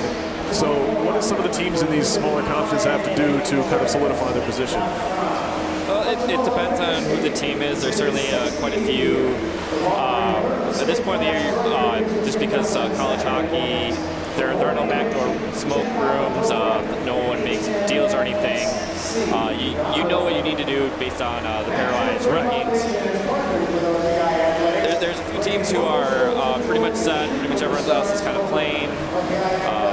For the ECAC, even pretty much it's Cornell, Clarkson are in. Everyone else is pretty much on the edge of the need to win the auto bid at this point. Hockey East has kind of a fun stretch down the stretch from this where there's about 4 or 5 teams are kind of playing for 2 or 3 spots as they play one another down the end. And it's maybe really at this point it's probably about 20, 21 teams are fighting for 15, 16 spots. And you talk about the bubble teams, coming down to. It's funny because everyone always talks about don't look at the pairwise until after the new year or whatever, and then all of a sudden it's February. And we're like, whoa, where did that? It feels like it all kind of happens in a hurry. And it's difficult because every game counts the same. Right. So once it happens, you're like, oh, this is the team that is. But then you have situations where teams really find themselves in the second half, and it's great down the line. And you're like, oh wait, where is this team in October, November? Exactly. And so Nate got a bit of a taste here of RPI hockey. We don't usually score 3 goals in a minute 31, so don't figure like that happens all the time here. But this is a team on the rise, and I know you're going to get a chance to talk to Dave and some of the players this weekend here. It's 3rd year for Dave Smith. They won 6 games 2 years ago, 10 games last year. Looking for their 11th win tonight. If they can get it here, they have a 3-goal lead. And what have you seen from these 2 teams? I know you've seen Dartmouth already this year, but what have you seen from ECAC hockey and the game you saw in Princeton compared to what you've seen so far up here? Really, both teams out here are teams that just have slowly gotten better. especially, yeah, just kind of mentioned Dave Smith, where he's gone from 6 to 10. Looks like he's going to top that again. And just kind of slowly building up. As he gets more and more of his players in, and just as these players get older and older, you're certainly seeing a better team there. I think Dartmouth is one that it certainly has a lot of upperclassmen. And it's kind of been a thing with college hockey this year. The teams that are doing well are some of the older teams, ones that have a lot of experience. And that's been really the case. That's really been the case throughout college hockey, the case in the ECAC as well. And I know you and I talked off air earlier today about the landscape of the one and done culture and how it's affecting some of these bigger programs. Smaller, ECAC is a prime example. There aren't a ton of one and dones in ECAC hockey, and you've seen a number of championships come out of the league, whether it be Union and Yale and Quinnipiac going to a couple but not finishing the deal. So there are some teams out here that have kind of found a formula that's worked. There are, and it seems like each team kind of has their own formula, whether it's Cornell, just kind of around very much on defense, whether it's Harvard having that mixture of veteran players and high-end skill. Quinnipiac seems to kind of be doing like a mix of the two. The job Casey Jones has done at Clarkson the past 4 or 5 years, just reloading and keeping those high-end players for junior and senior years. It's been outstanding. Yeah, it just seems the quality of competition here in the ECAC just keeps getting better and better. I want to touch on women's hockey for a second. I know you covered a lot of it, especially in the Midwest and Minnesota, and the tremendous run that a lot of those teams have been on, whether it be the Gophers and also Wisconsin out there. You have the East Coast powers as well. It seems like for a long time we've been talking about women's hockey, how things seem to be balancing out a little bit, but I feel like that hasn't. I think we haven't got to that point where it's actually balanced. I feel like where we're at is there's still the high end, the top teams, whether it's your Minnesota, Wisconsin, Clarkson. You can put in that conversation for a good portion of this decade. For sure. But where it's getting better and where it's balancing out is those teams those teams in that next tier are getting better and getting closer to them, as well as maybe the tier below that are getting closer. And it's kind of everyone's getting closer to one another. I still think Minnesota and Wisconsin are head and shoulders 1s and 2, but you still have Northeastern's doing fantastic this season. They just clinched the Hockey East. Ohio State, job Nadine Muzzerall's doing out there has been just, they've always been kind of a bit of a sleeping giant. You expect something to do well. Like, you expect them to do well, and they're kind of been doing that now. Princeton is certainly kind of another one there. So I feel like it's that next tier. They're getting closer. It's not there yet, but you can certainly see the progress, especially just even compared to 3-4 years ago. Right, and it's tough when you try to measure it in terms of championships, because those teams are going to be there every single year, whether it's Clarkson, seemingly Clarkson now, but the University of Minnesota's, the Wisconsins, they're always going to be the Frozen Four. It's those who is that third or fourth team who kind of pushes their way into the crowd, whether it is the Ohio State or Penn State or one of those clubs. Exactly, and yeah, this is a year where I wouldn't be surprised if you see a couple road teams win in the NCAA tournament and get to the Frozen Four. That's great. And back to the men's side real quick. I know your bracketology came out. You said that Sacred Heart, who won a big tournament in Connecticut, you were there. One of your sleepers for the league. They just announced a new arena. So Sacred Heart is a team that's played here a couple of times. RPI fans are a bit familiar with them. Why did you see them being successful this year, and what kind of teams do you like them to make a push? What they've been doing is honestly is kind of something they see from RPI. Maybe they're a year ahead. You're seeing them bringing in some quality players, some good recruiting, and those guys are maybe leaders a little bit younger. There's maybe they're sophomores or whatever, and once they get a little older, it's getting things going. And that's kind of what I saw with the Sacred Heart, where they had a really solid sophomore class the year before, and those guys are juniors, and they're still bringing in some high-end players, and they still kept Jason Cotton, who's just doing fantastic. So it just kind of seemed like maybe this might be that year where they're able to put something together, and that's kind of been the case. They've had they've had a really good year. They were close in Atlantic hockey, and they won the Connecticut Ice tournament. Yeah, that was a pretty big deal for them with the competition that was out there in Connecticut.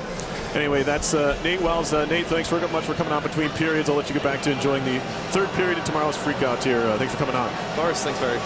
That was Nate Wells. We'll step aside and be back with the third period. Your score after 2 is RPI 4 and Dartmouth 1. You're listening to live coverage of RPI Hockey, 91.5 FM, WRPI Troy.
NCAA.com. He does the bracketology.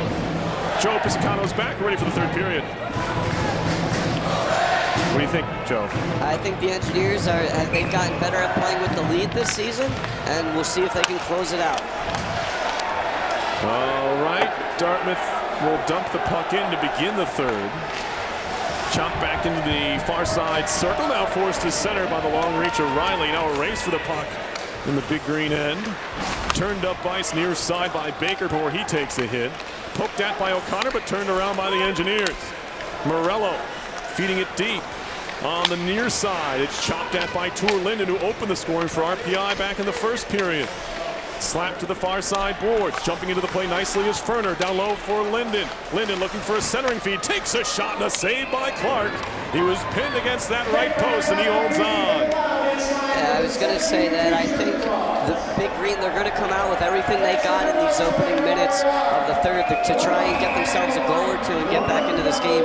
So I think RPI is going to have to do their best to quell this initial swell. And so far they did a great job just by getting the puck deep and digging it out like they've been doing all game. Face off near side of the Dartmouth zone. Tapped along by Urbank. He'll try and race for it on the near side. Hallbauer beats him to it. Tied up between Hallbauer and the boards. Now played to the far side. Johnson throws a hit. Half wall shot. Stick save. Savory. Lepinen. One crack. Second try. Lobs in the air. Comes down to center ice. Just deadens there. As Matthews was waiting for it. RPI moves it in. Gornell behind the cage. Here's Ashbrook. Back to Gornell. And he overskates. Has to go track it down far side. No, it's Johnson pinching in. Lepinen out of the corner. Losing his stick there was Hessler. In front, a shot blocked there by Matthews on Ashbrook. Tap to the blue line. Here's Hallbauer. Backing up in the red at the neutral zone. He'll dump it in. And now Graber shoots it off high off the glass near side. Polino spun around at the half boards, trying to work it deep. It's chipped back to center. Fed back into the zone by Ferner.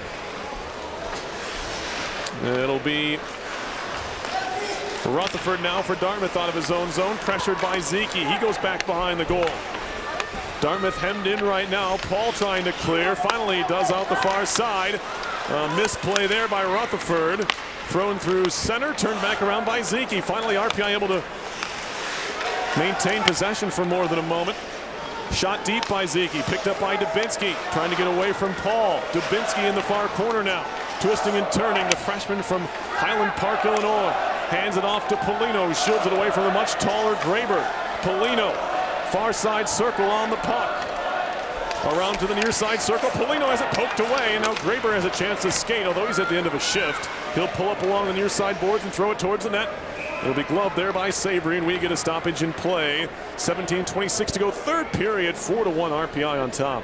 RPI just playing with a ton of confidence right there. Riley able to just seam the pass below the net for Dubinsky as he was able to corral the puck, make a couple moves behind the net. Again, RPI just looking playing really confidently. Face-off coming up in the RPI zone. Lifted high in the air out to center. Near side. It'll be picked up by Jerry and wrapped to the far side corner. And now moving out the near side, it's chipped off the glass and broken up at center ice. Now carried in by Campbell to the far side, trying to drop pass, but inadvertently carried it with him. Still Campbell trying to drive the net now. It's poked away. Warpeka behind the goal. Back to the near point for Paul. Far point, poked into the zone. Didn't have anywhere to go with Demler. Back to the Dartmouth blue line, broken up by Paul. Now picked up by Klee. Mason Klee, far side, shot all the way down, hit the referee, so it'll still go wide of the net. The linesman will be icing on RPI. Yeah, they call icing there. I thought Clark actually made a play on it, holding the side of the net, but must have hit the side of the net as opposed to him. So 16:34 to go in the third. RPI up 4-1. They lead in the shots on goal category as well, 32-28. A lot of shots in this game, as we've already mentioned. And I got the timeout coming up here, maybe. Although, Timeout by RPI. oh, RPI, of course, RPI iced it. I was like, who's? So yeah, RPI calls not giving, using their timeout here, not giving Dartmouth any chance to catch the Engineers tired or short skated at any moment. RPI playing with a 4-1 lead, and in an all-important ECAC matchup as Dartmouth comes into the game 7-4-1. RPI, of course, 7-7-1 in ECAC play. Attendance tonight, 2,351. Okay, hoping for closer to a sellout tomorrow for the Freakout. It's the biggest game on the regular season calendar as far as this building is concerned, and that far in What was the playoffs. attendance tonight again? 2,351. Okay. They can feel that's can hold 4,900? Not anymore. Okay. I think it's 42 or 43, I think. I don't know the exact number, but anyway, bouncing puck towards the blue line, and RPI's going to clear it out. Burgess tries to go cross ice, hit one of the big green in the middle of the neutral zone. Shot in, it'll be wrapped to the near side now by Savory. Waiting for it is Morello. He goes backwards to Babachuk. It'll be played through and tipped deep by Morello. Graber uses the end boards. It's given away to Babachuk jumping into the play, trying to drop it back for a one-timer. And Morello couldn't get the shot away. Defended pretty well there. Back the other way comes O'Connor, just sweeping it into the zone. RPI takes over now on the near side. Babachuk onto the tape of Burgess. He'll make his way in. Drop past Morello. Morello looking to cycle. Nobody home on the other side. Demler's going to get there first and scoop it back behind for Matt Baker. Former Wenatchee Wild is Baker. A little backhand saucer pass near side for Foreman. Johnson takes over. And now Hallbauer waiting for it is Gornell. He takes a bump. Chopped at by Leppinen. Race for the puck here. Ashbrook's going to get there and negate the icing in the near corner. He tries to throw down in front before getting dumped. Loose in the near circle. Spin move by Matthews, and Matthews will clear to center in the air. Hallbauer near side of his own zone, high off the boards. Glove down by Matthews, trying to make a move on Gornell. Forced into the zone, but they're offside, as it was Graber, or make it Urbank over the line a little early. Yeah, RPI not stepping off the gas at all. Ashbrook there beating out the icing, just showing the tenacity that he plays with. And it's up and down the lineup for RPI. They're getting the same chances they were getting in the first two periods. Todd Burgess and Tour Menden with a goal and an assist apiece so far for RPI. There's a shot hammered wide from center ice by Demler. Now a centering pass intercepted by Klee in good position. Back comes Dubinsky. Dubinsky carries in. Broken up there. Flip towards the high slot. Zeke trying to track it down. Urbank moving it forward. Nice move by Hessler, but he lost it. Doesn't leave the zone. Zeke looking for a lane. Chopped off his stick, back out to center and all the way down the ice. Shelberg back to pick it up for RPI. 5.5 gone in the third. 4-1 Engineers lead. They broke open what was a 1-1 game early on in the second period. They're going to ice it here. RPI scoring 3 goals in a minute 31, starting at the 5:39 mark of the second period. Burgess, Polino, and Ashbrook, including the final twos. The 2 goals by Polino and Ashbrook coming 11 seconds apart for a 4-1 advantage.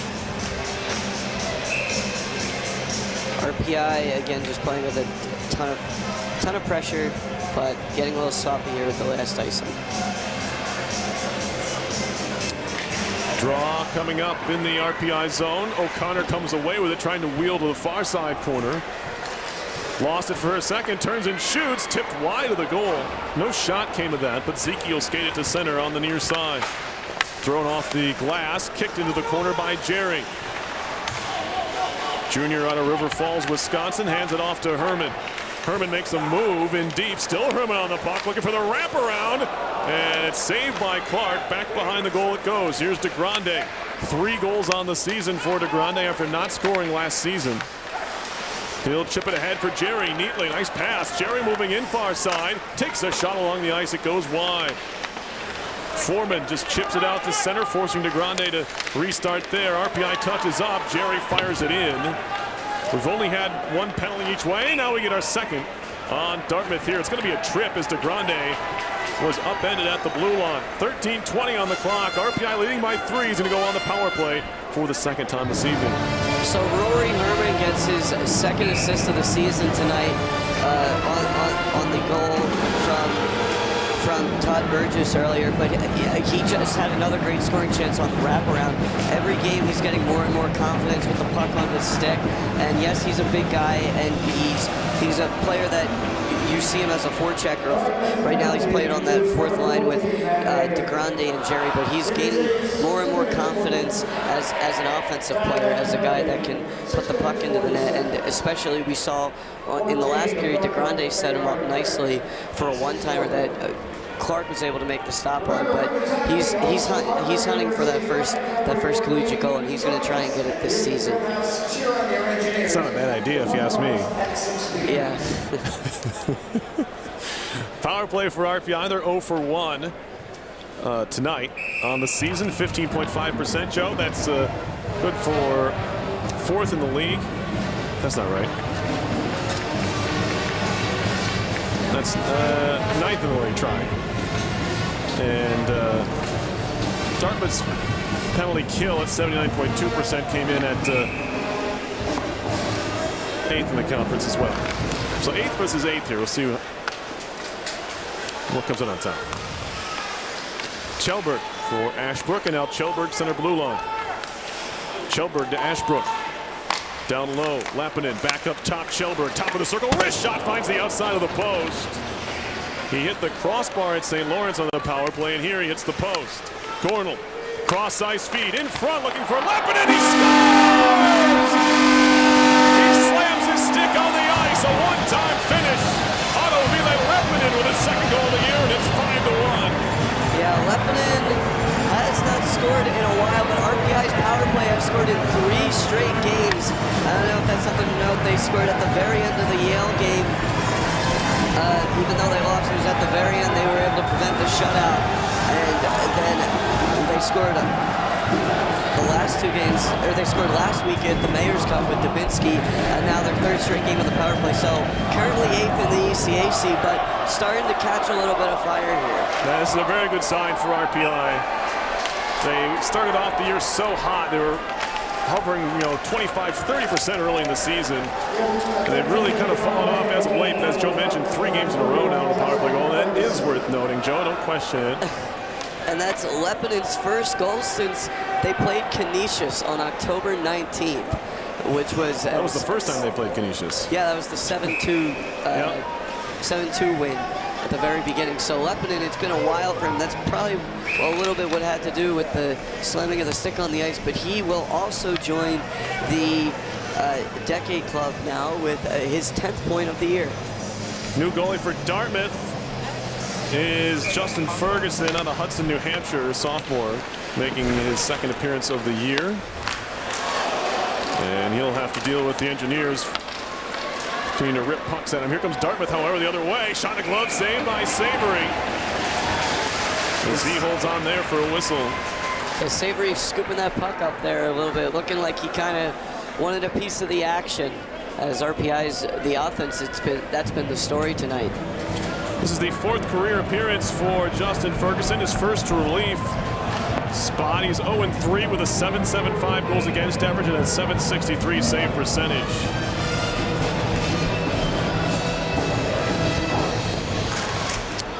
Faceoff goes backwards, penalty coming up here, and it's going to be on Dartmouth. An offensive zone penalty taken and another trip.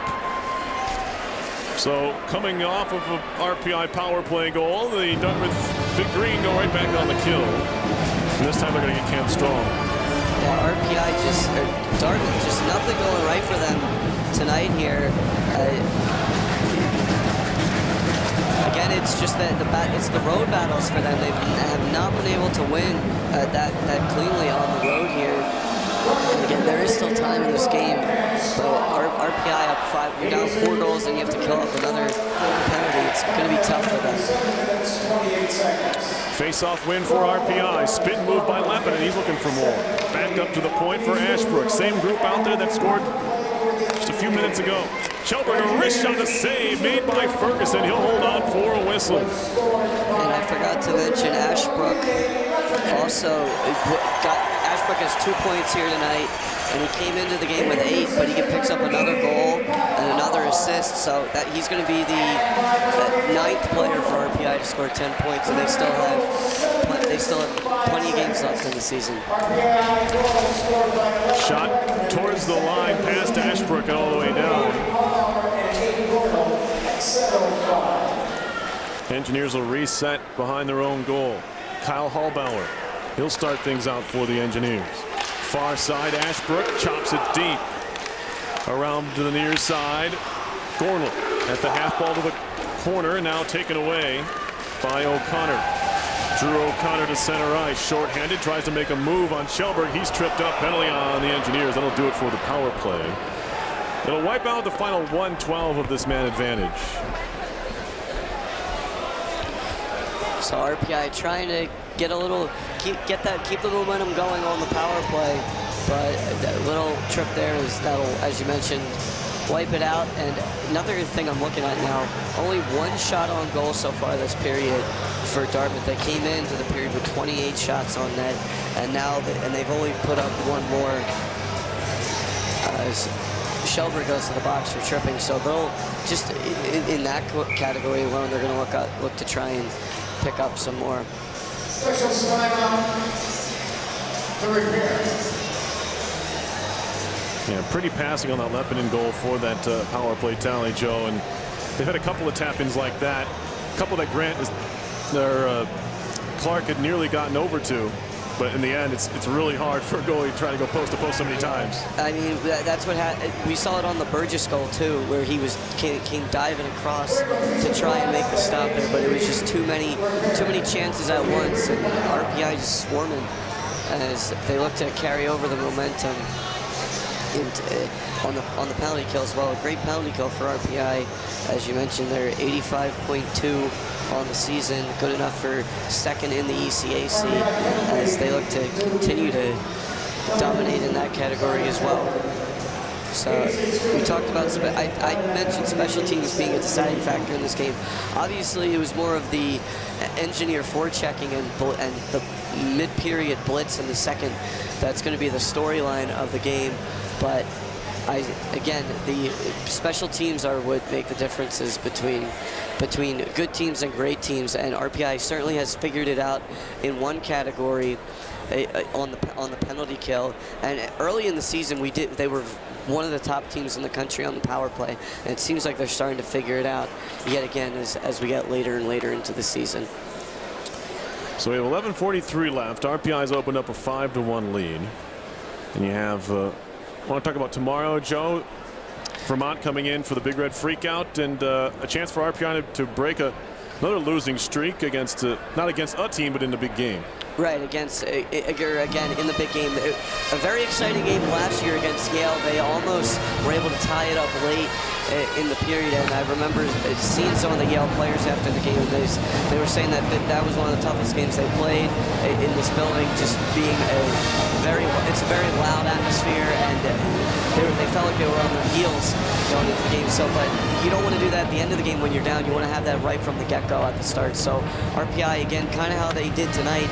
The first shift, it looked like they were a little intimidated by the O'Connor line, but then came right back. They've shown that they were the dominant team tonight, and I think that's what you want to do tomorrow night as well. You're going to have a huge crowd out. You know how loud it's going to be in here, but you can't be drawn into all the excitement. You have to continue to play the game just like you played tonight. You are listening to live coverage of RPI hockey on 91.5 FM WRPI Troy. Perry Lascaris here with Joe Pisacano. The Engineers lead Dartmouth 5-1 with 11:43 to go in the third period. They've chased starting goalie Adrian Clark from the game. Justin Ferguson is in, and he has stopped the first few shots he's faced. First one shot he has faced so far. Now 4-on-4 hockey is a shot off the base of the cage. Comes back to Savory, who covers up.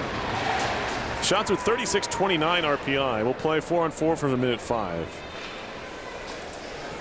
And so now the Engineers, as I mentioned earlier, will have 9 skaters, excuse me, 1, 2, 3, 4, 5, 6, 7, 8.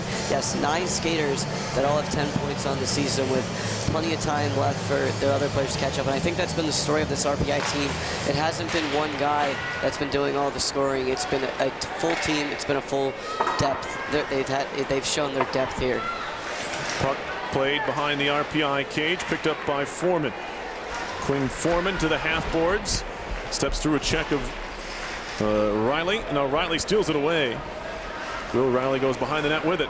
He'll stop there. And now he decides to finally break to the near side. Babachuk. Shot up the wall for Ashbrook. Turned around by Graber. Back to center ice it goes. Riley will skate away from O'Connor. Battle of Hobie Baker nominees there as Riley drops it off. Nice move by Ashbrook. Couldn't get the shot away. Now back come the Big Green.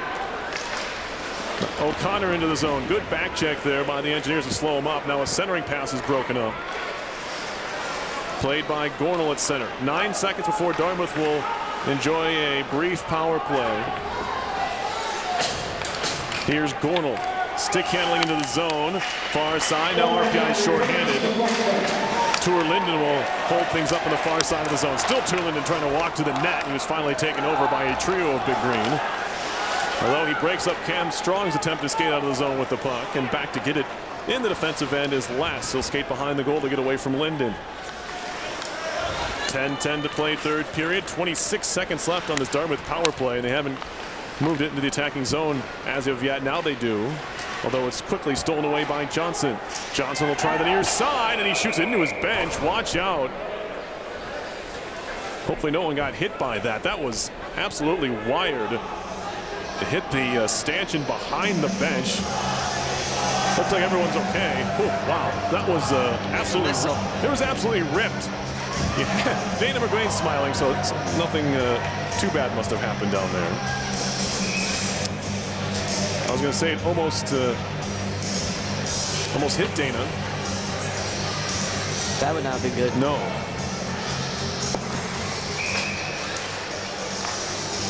And we'll redo a face-off in the RPI zone. By the way, Tour Linden with the heads-up play there at the end of the penalty, when the penalty started, just skating through with the puck and killing as much time as he could. Towards the point, Graber keeps it in. Now centering pass, it's the stick of Savory. Pops straight up in the air. It'll be played by Foreman on the far side. Near side, O'Connor looking for a shooting line. Takes a shot over the top. Power play is over. Dartmouth is 0 for 2 on the man advantage. Poked into the zone, chance for a 2-on-1 across to Grande. Far side, they score! Billy Jerry! And the Engineers continue to be unselfish in front of the net. It's 6-1. Yeah, everybody there. Again, DeGrande, he's been, the story of him this season is that he's been a goal scorer, but tonight we've seen him with great setups there. So Jerry, back to DeGrande to Jerry, and he just easy tap in there. Not much of a chance there for Ferguson.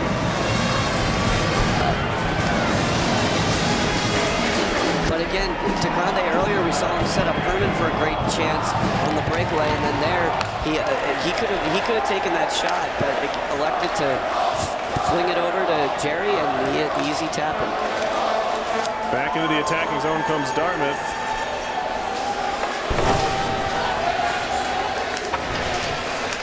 And moved out to center now. Big Green take over again. Taking a hit there was Markle. And now flip to the far side, broken up by Klee. Klee trying the near side, was broken up at center, put it out of the air. We got a puck play with a high stick and a face off the Dartmouth zone. 9:01 to play. The Engineers have put up 6 goals here tonight. They're Obviously, they scored 7. That's their season high against Canisius, the game we talked about last time Leppinen scored. So seems to be a trend there. Yeah. Leppinen likes to score in high-scoring games. So out of VLA, Leppinen should definitely try and put the puck in the net more, because whenever he scores, RPI gets a minimum of 6 goals. At least in the 2019-2020 season. Gotta love statistics. And I think what's been cool about all these goals is that none of them have been fluky. They've all been earned goals. They've been set up by great passing. They've been set up by strong forechecking or just good vision. And they haven't been those little flick, just kind of pucks that bounce around the net and then someone slams home, which are still, they count just as much as a goal that's set up beautifully. But if you're a coach watching, you want to see them score the goals that they set up well. Instead of just those fluky goals. I think every goal here has been well earned. RPI goal scored by 20. Terry, assisted by 18. Face-off in the Dartmouth zone, kept in by Chelberg. He'll shoot it deep. And back behind it goes to the near side. Cycling for Zeke. Zeke's centering pass skips through, cannot be kept in by Cleve. That was a tough task. And the Big Green will regather in their own zone. Around to the near side. And now Klee, touch pass through the middle behind Dubinsky. That's poked at, but moved on by Zeke. Zeke into the zone near side. Walks behind the goal. Chase Zeke still on the move. Fending off Hahn. Finds Dubinsky, who chips it on further for Polino. Still 8 minutes left in this game. To the far side, it's intercepted and moved out by Strong. He'll stop at the red line and flip it deep. Back behind it goes. Johnson nearly stolen away by Rutherford, and Dubinsky comes to help out. He'll lob it to center. And a whistle. And this will no puck around a play. Face off in the RPI zone coming up. RPI continuing to play. You know, you're up by 5, and you wonder what the motor is going to be on your guys. What's the motivation going to be? But that line is Zeke and Polino. They're showing that they're not giving up at all. Yeah, they're looking for more points on the stat sheet. They're just looking to finish this game strong and carry it over to tomorrow night with the freak out.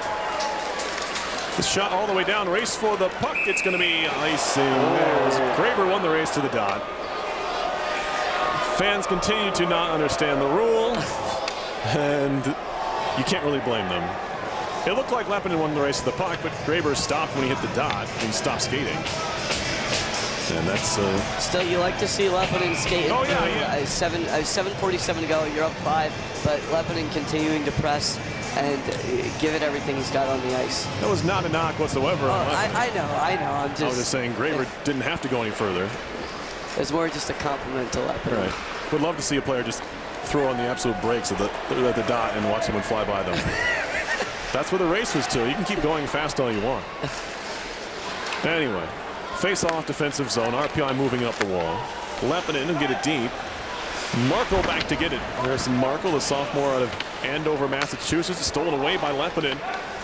Already has a goal tonight. Trying to turn the corner. He gets dumped there. Turning and shooting was Ashbrook hit a lane. Yeah, I got some more going between Markle and Leppinen. They were tangled up behind the goal, and it kind of carried on up to neutral ice. Now Markle has it again. Leppinen tries to hit him. And it's probably good that both of them will be taking a shift here. Shift change. 7:02 to go third period. Shots are 37-31 RPI. They lead 6-1. Yeah, the Finnish sophomore heated after getting dumped to the ice there. He did make a strong play with the puck, and it was just good defense there from Markle. Nothing to be ashamed of if you're Leppinen. Neutral ice. RPI is approaching its season high for shots in a game. It's 40 against Harvard back in November 22nd. Lass will shoot it past the intended target Baker, and they'll whistle this one for icing. A lot of whistles here in the third. Yeah, it's surprising. Slowed down a bit, yeah. Based on the first 2 periods, we're just zipping by. Now the play's gotten a little sloppier.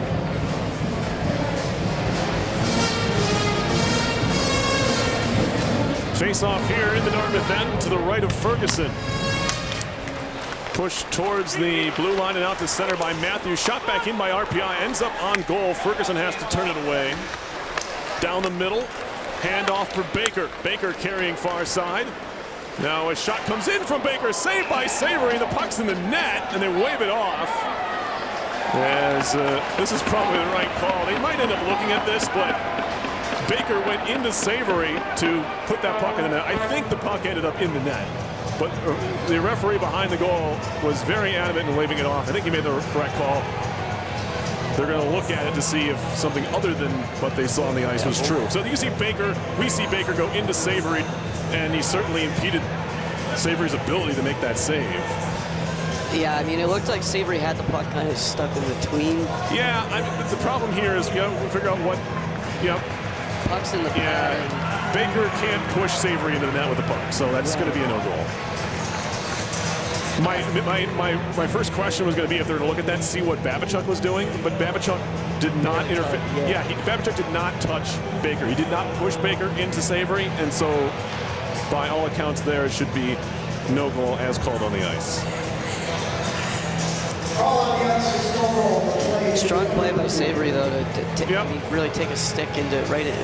When Savory's in the butterfly there, he can be easily pushed in by the skating forward. So you can't fault the goalie there for trying to hold his ground. I was going to ask, can you push, if the goaltender has the puck, like in his padding, and you push the goaltender in the net? No, that's exactly what that's why they waved it off. Yeah. If the goalie goes into the net on his own accord, but he was planted at the goal line when he made that save. Like if there was no had he not been pushed, right, if there was never would have been in the net. If he was already sliding into the goal, they could say yes, his momentum carried him there. Right, but it looked like he had made the save initially outside the goal, and that it triggered. Now, if they see something from the top-down view that we didn't get to see there, like the puck going in the net before he was touched by Baker, then you have a different story. But like I said before, and as you mentioned, the ref was adamant that it was and no goal. The one thing that we don't see there is if from the top down you can see the puck over the goal line before Baker touches Savory, then you could have an argument for a goal. But it's going to be tough to overturn the call on the ice, as we've seen so many times. You need convincing it. You need to, convincing, without a doubt. Yes, exactly. And there is no radio worse, Joe, than people just deliberating over whether a goal is a non-goal or a goal call. I'll tell you that. So we apologize to the folks that have to be listening to this. But there's really nothing else to discuss. Oh, we can go over some scores. That's always fun. I'm sure as soon as I do, they're going to come back out. Anyway, Clarkson leads Yale 2-1 there in the third period. Colgate over Princeton 3-0 late in the third. Quinnipiac 5-0 over Cornell in the third period halfway through. Wow. Some wild scores tonight. Brown 2-0 over St. Lawrence. Harvard 8, Union 4 in Schenectady with 6 minutes to play. Well, it's certainly goal night in the ECAC hockey. You got a 5-goal game, a 5-goal lead there. You got a 5-goal lead here in a 8-4 game in Schenectady. Boy. Yeah, that's a lot. That's a tough weekend for goalies. No goals, says Chip McDonald, and we're back to hockey soon. And ECAC not known for being one of the higher scoring conferences. That's what makes it so interesting. It all came in the same night. We get a face-off coming up in the RPI zone. Owen Savory to his left comes the draw. He has made 31 saves on the night, including 15 in the first period. It was almost a perfect first period for him, if not for that goal with a second left in it. Engineers cleared to center, turned around there by Less, and now moved into the far side. Chopped at by Matthews. To center ice off the stick of Baker. Shot back the other way. This is going to be icing on RPI, though Ferguson went out of his net to play it. And so that can't be icing. They're going to throw this at center ice. The goalie leaves his net to play a puck. Even if it was going to be icing, you wave it off. Linesman either didn't see Ferguson or I'm not sure. Yeah, Ferguson, he's only got 1 game played this season. Yeah, and only 3 in his career. Yeah. So just not thinking right there, but just a lack of experience there. It was for the sophomore. Center ice draw after the errant icing call. Johnson gonna spin around in the neutral zone. Go across to Hallbauer. Up the wall, off of the Dartmouth stick, into the zone. Now carried in by Linden across. Jerry on his backhand takes the shot, saved by Ferguson. And he squeezes it between the pads to hold on. And DeGrande again with another great setup there for Jerry. That's how they scored on the last goal. Well, it's been a scoring explosion here for the Engineers. Face-off coming up to the right of Ferguson. Johnson, wrist shot off the end wall. Gornall trying to get away from Paul. Slaps it back to the point. Johnson another try. No, fake a shot. Johnson walking in off the left pad. Gornall battling for it still. Warpeka takes a hit. Leppinen shoots it deep.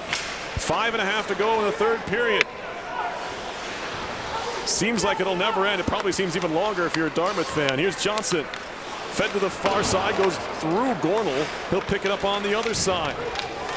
Slap back to the point. Nice play. It was partially tied up. A wrist shot deflects wide. Hallbauer now off the back of the net to himself for Leppinen. Back to the point. Hallbauer.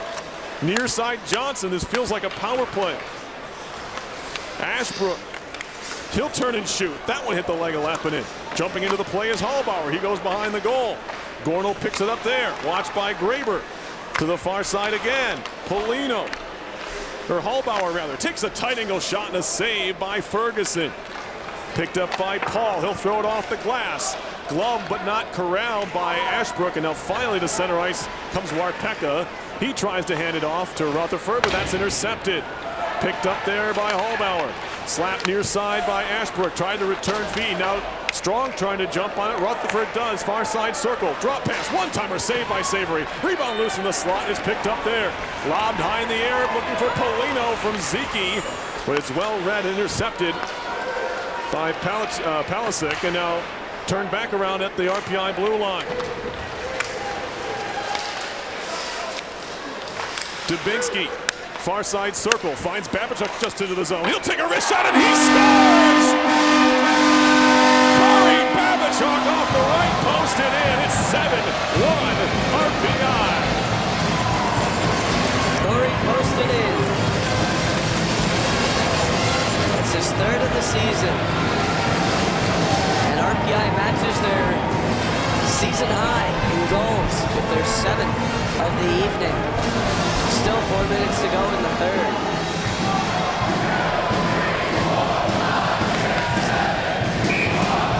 RPI crowd absolutely delighted, chanting out just how many goals there were tonight. RPI goal scored by number 22. And as you mentioned, RPI just looking like they're on a power play there as of late. Dartmouth looking just absolutely gassed and not much. RPI passing the puck around the zone, finding the opening, and Babachuk able to just walk right in. Scored by 22 Babachuk, assisted by 14 Dubinsky and 12 Ziki. I want to point out, Joe, a final score in RPI men's basketball tonight. Engineers defeating Skidmore by a score of 78-65. They win their 16th straight game. They're 11-0 in Liberty League play. That ties the school record for most wins to start a league season. You know, we just honored soccer here tonight. Yeah, right. We have for having their best season. Yeah. And I thought they were going to be a shoo-in for Team of the Year next year at the banquet, but basketball making a great case as to why they could be Team of the Year as well. It's just 2 games shy of that win streak record, and then they've set the Liberty League record as well. Again, just having a phenomenal season here. Got to talk to them on the RPI Athletics podcast this week, and they kind of talked about how they have a lot of team defense. They credit a lot of their success to team defense and not having a superstar. All right, well, we're back to action here. 2-on-1 for Dartmouth and a save, and the shot there by Urbank. Another shot comes in. That one's blocked. And now with 7:39 left, RPI will move it back the other way. Babachuk shoots it in. To the far side, Dartmouth trying to clear to center once more, and they do. Moved along here by Hessler. Now Urbank. Fed to the middle of the slot. That one's put wide by Gallant. And now taking a hit is Urbank. As Gallant gets dumped over there, fans like that. Shot goes wide from a tight angle, in close by Urbank again. Now into the slot once more. Hessler has it pried away, but gets it back. Hessler turning and shooting into the corner. Chipped up there by Klee and all the way down. Will this be icing? Yes, it will. 2:53 left, an icing call on RPI with the Engineers up 7-1 on Dartmouth.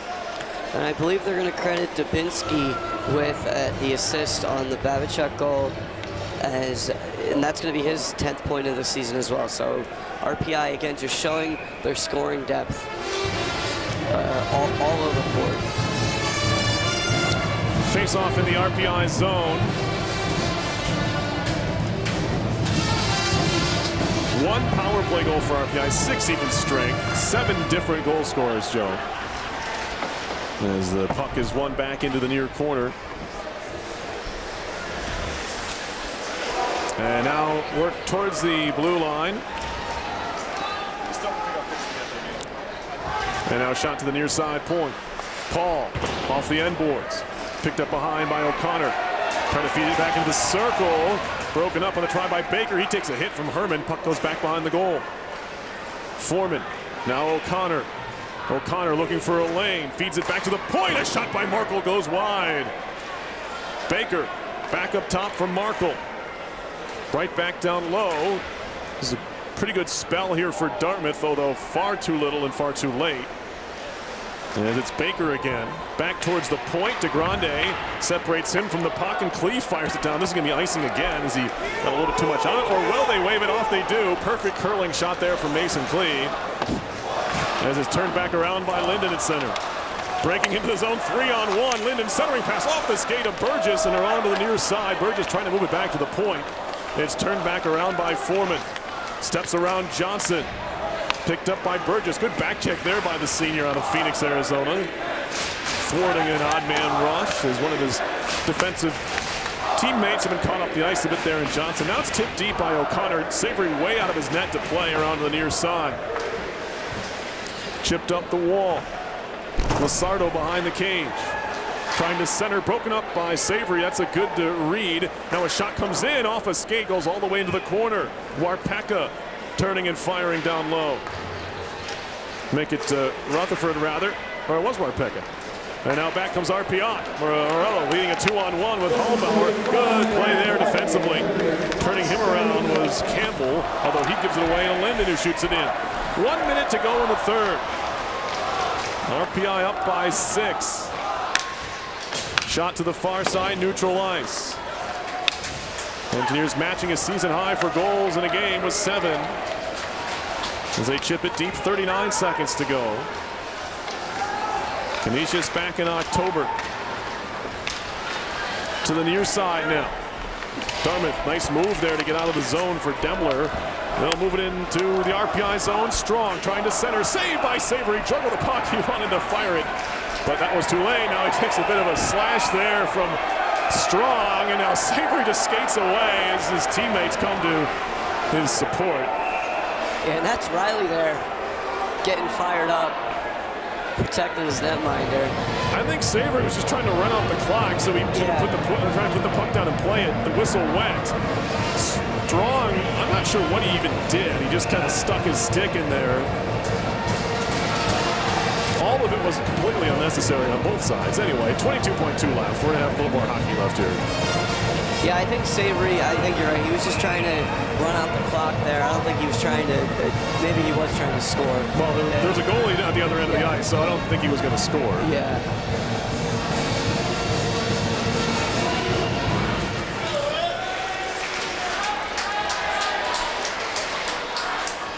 Puck deep in RPI territory. Here's Chelberg. He'll wrap it far side with 12 seconds to go. Tipped out of the zone.